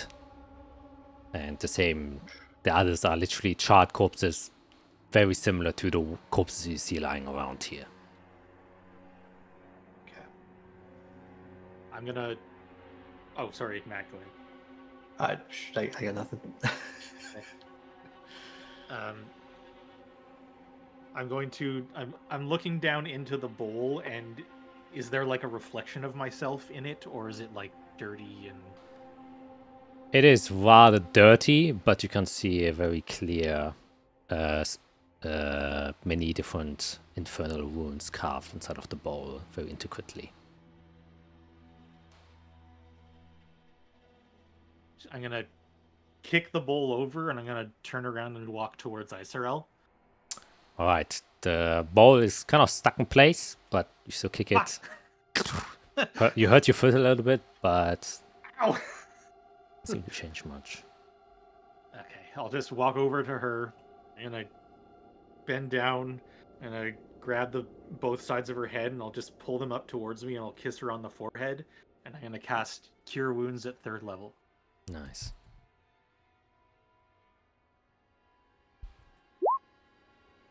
Damn, 28.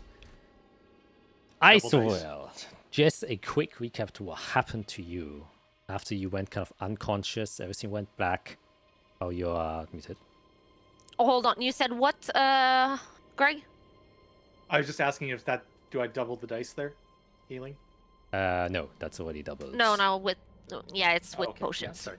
Yeah. Okay, yep. I'm listening. Yeah, you went black for a while.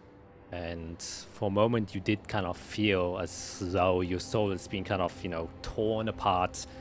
A feeling that's not, unfamiliar to you. It has happened, on occasions close to that. But this time you got completely, basically dissolved. And you could feel the fear, the innate fear of losing yourself, of your consciousness.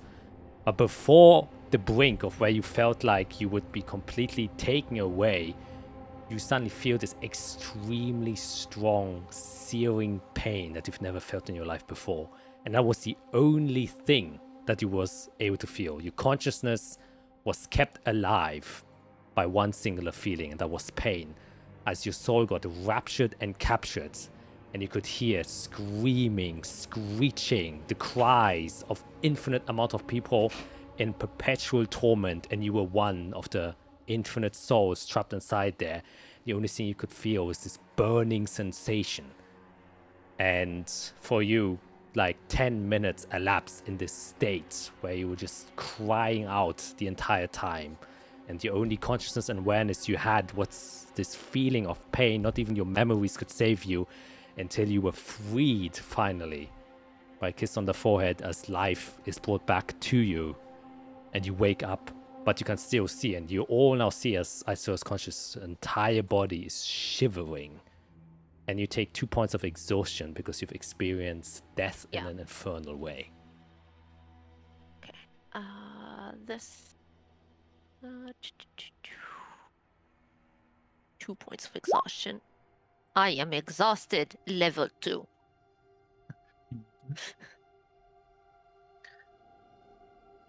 But you wake up.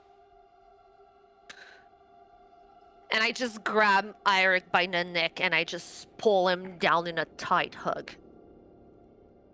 And I start crying. Cure Wounds again at level 1. All right. Yeah, you can feel her shivering and the vibration of her entire body. It's like an uncontrolled shivering. Nope, not damage. Heal. Did it again. I Just, did it again. she just kills herself right there and then. And because Matt is gone, we're gonna make a quick break. I'm really gonna pee again, as predicted. And then we will return here in a quick sec. All right, bye. And we are back.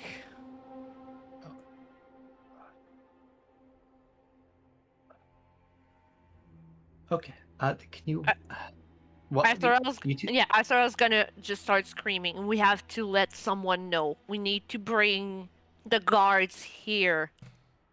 We need to can't go to let someone we trust.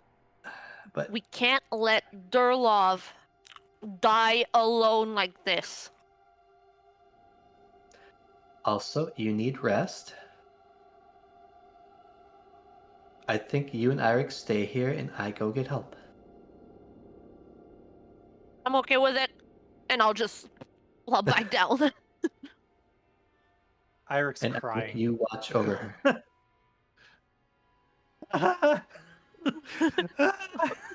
My staff. Oh, yeah. You two need. I'm gonna snap my finger twice to bring glamour here. Ah! Oh, ooh, wow, what a rancid smell. Sorry, we don't have time. You need to watch these two. I'm gonna go get help.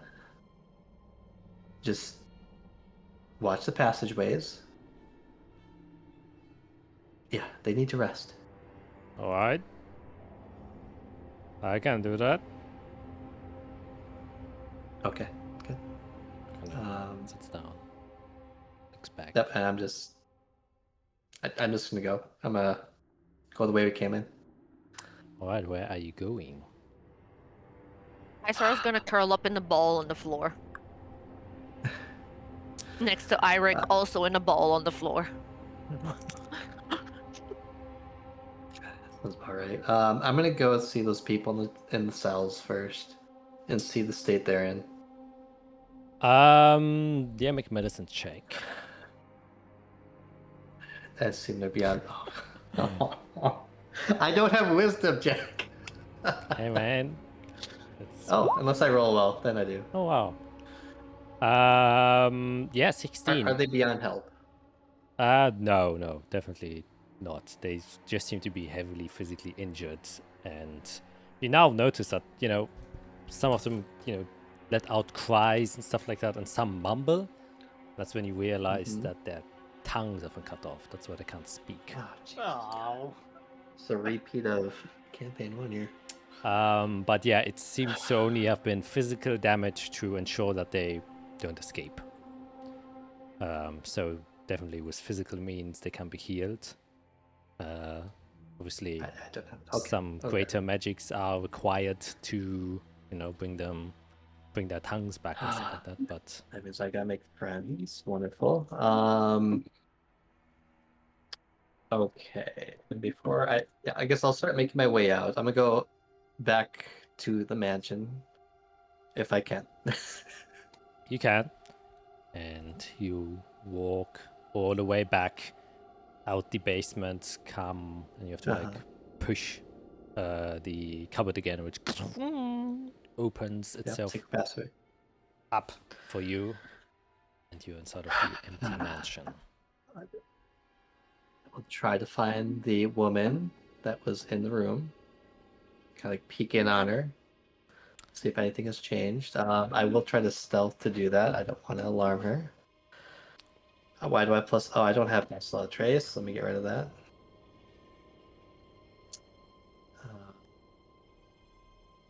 Oh my god. Where was this for the battle? Okay. I mean, there were I wanted definitely to hit him with my cutscenes. staff.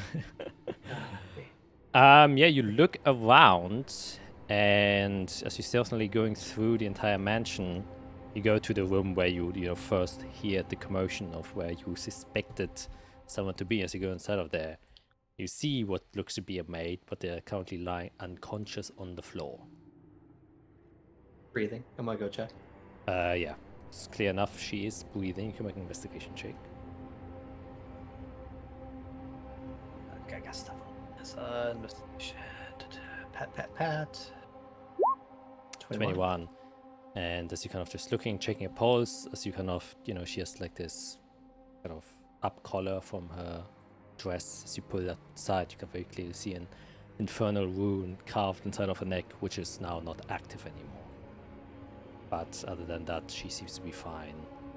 And with your passive Arcana on investigation, you would ascertain that the servants were somewhat controlled. Yeah, she was permanently dominated or something. Yeah.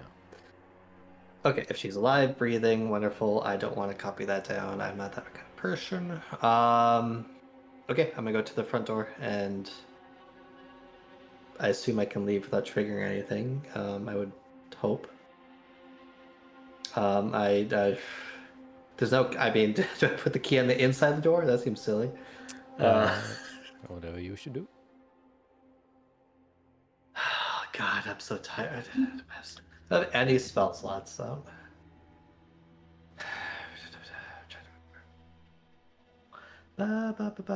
Spell. I have 2. That's not a lot. Okay, I will. Is there a keyhole on the inside? There is. Click. Turn. Turns. I open it like I'm on the outside trying to go inside. Okay. It opens up. Nothing seems to happen. Thank God. Key out, and then I will. They need time to rest. Nobody is in immediate harm. I will speed walk back to the palace. Was it? Where the Mordins are. All right. Okay. As you kind of walk your way there, you see the one soldier which you asked to stay in front of the castle gates, who's still sitting there. Yeah, I'll snap my finger. All right. We need to go inside now. There's an emergency. Let's go. All right. Very well. What happened? It's way above your pay grade. I cannot. You don't want to know what happened. We need to come on. Oh, I will. All right, You don't want to know. Okay. I understood. And he just walks first day of the job, already overwhelmed, and goes there. While Fiera's going there, we're gonna switch back to Eirik and Iceral. What are you two doing while you're just chilling inside of the chamber where you almost died? I'm gonna ball on the floor. I'm not saying a word. There are tears rolling down my eyes. Yeah.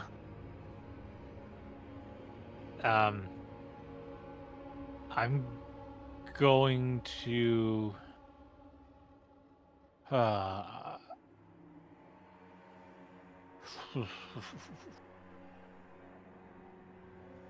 I'm gonna go and walk out the door into the other chamber that we came in from. Mm-hmm. And there's a bear. Rawr! There's no more bear. And while I'm in there, I'll leave the door open. I can hear if she calls or anything. But while I'm out there, I'm going to. I'm just gonna take off all my armor, take off my clothes, and I'm gonna look and see if anything about the scales has changed. Give myself a once over. Anything new? Anything? Yeah. You look over you, and you don't feel any physical difference from your usual self. Obviously, as you kind of also try and look inside of your mind, call out to Tolva and stuff like that, or just start to feel him, can definitely feel the lack of a presence inside of you. And he definitely seems to not be there anymore. But all scales and other things are still very, very obvious on your body itself.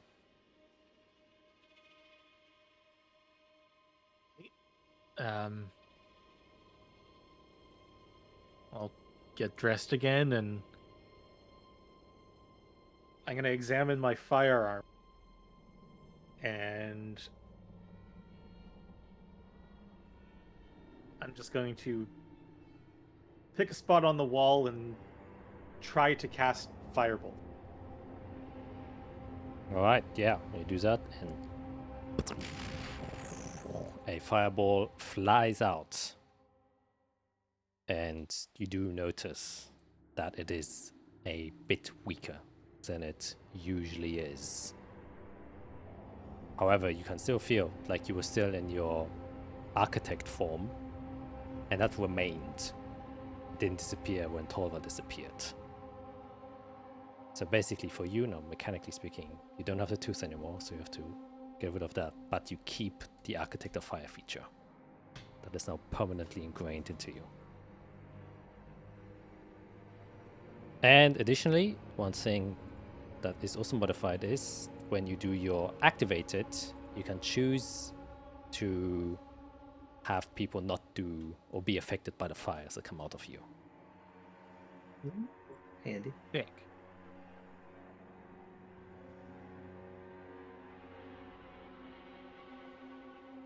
Nice. Okay. I'll go back inside and sit down next to Iserel at the pole, at the pillar, and just grab her hand and say,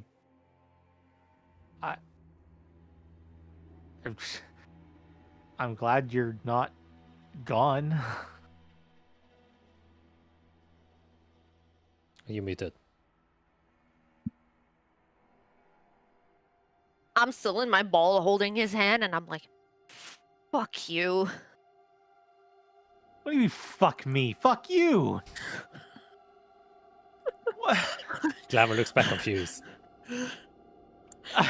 Fuck you! Alright.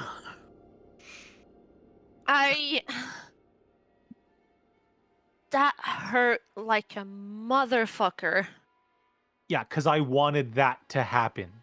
I not telling you that you wanted it to happen. I'm just angry at myself. And I'm gonna sit up and just kind of punch him a little bit on the shoulder and be like, I'm supposed to be the one protecting you, not the other way around.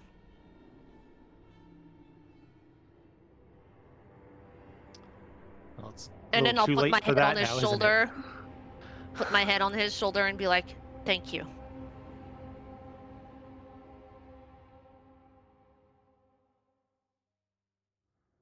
Y'all are more important than fighting anything or solving anything right now.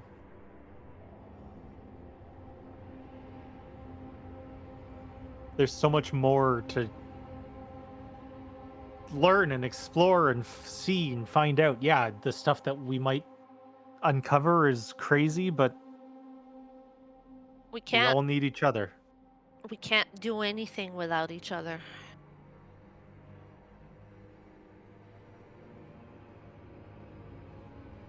He's gone, though. Who? Hold my firearm and point to the handle that is no longer existent. Tolvar. How come? Why? What happened?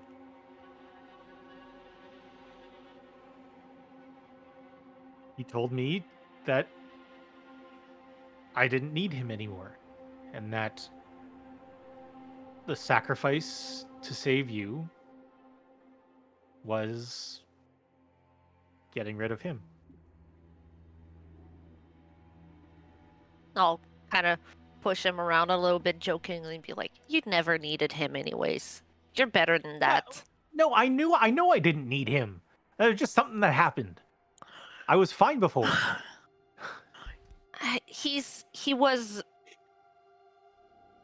He brought a lot to you. So I'm just glad He's still you're okay. I'm the glad you're power- okay. You know, my hands are still flamey.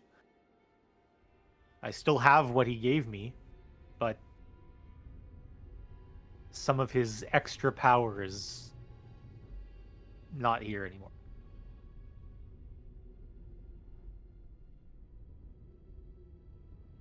Well,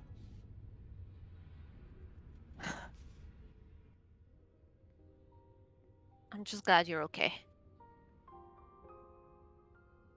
Glad that he ultimately wasn't evil?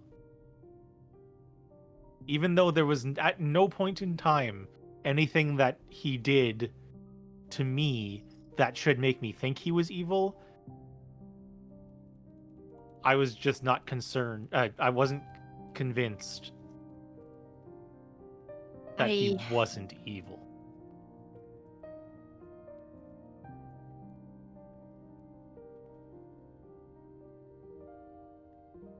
I strongly believe he was on our side the entire time. He could have just said that. He's an ancient dragon. You know, well, no, you wouldn't know how they are. But now you know. I'll keep that in mind for the next ancient dragon that wants to live in my brain. Hopefully not in this lifetime.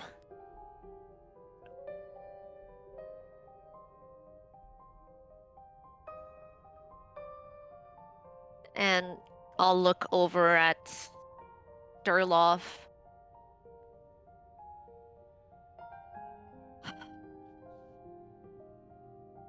His people can't find him like this. And I'll kind of crawl my way over to him and slowly start mending his clothes and just make sure that he appears, presentable. I'm not going to, I'm gonna leave alone his wounds and his, like his beard that got singed and that so that they can see that he fought hard.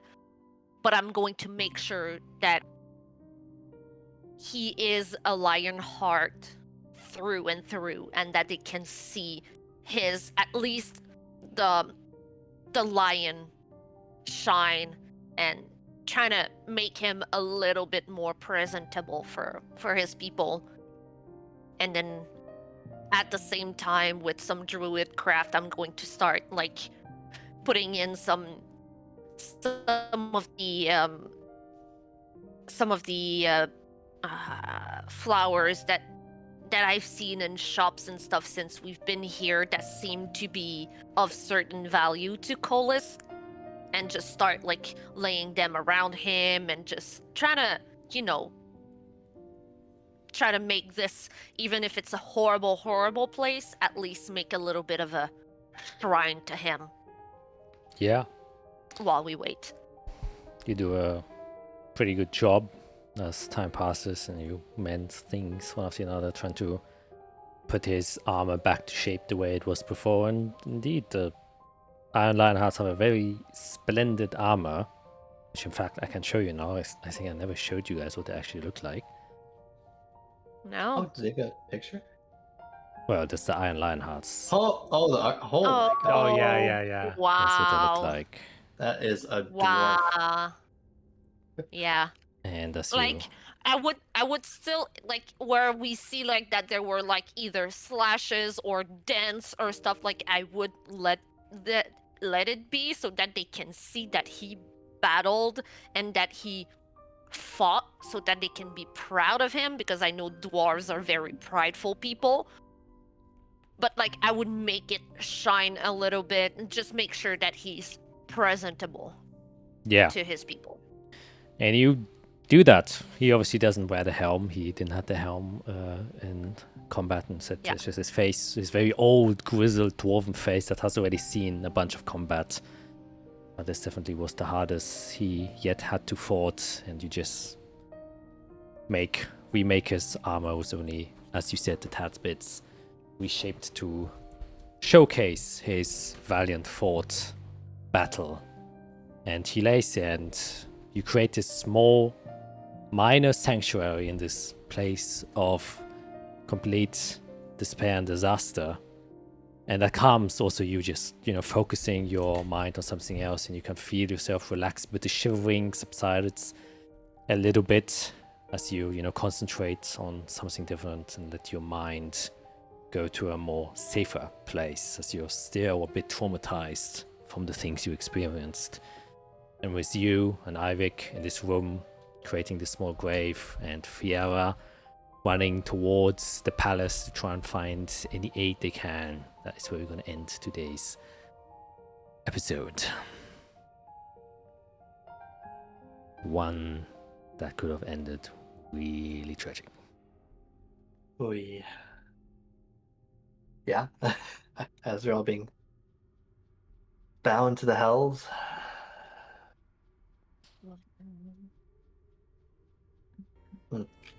My people, I apologize to take you through that. That's the game, man. It is the game. I It's apologize. part of the game. I thought I was gonna be sick, honestly. Like, yeah, that was a lot. It was a lot. That was a lot. Yeah. Yeah. Started out so well, and then had some bad rolls, and then It went amazing until it didn't.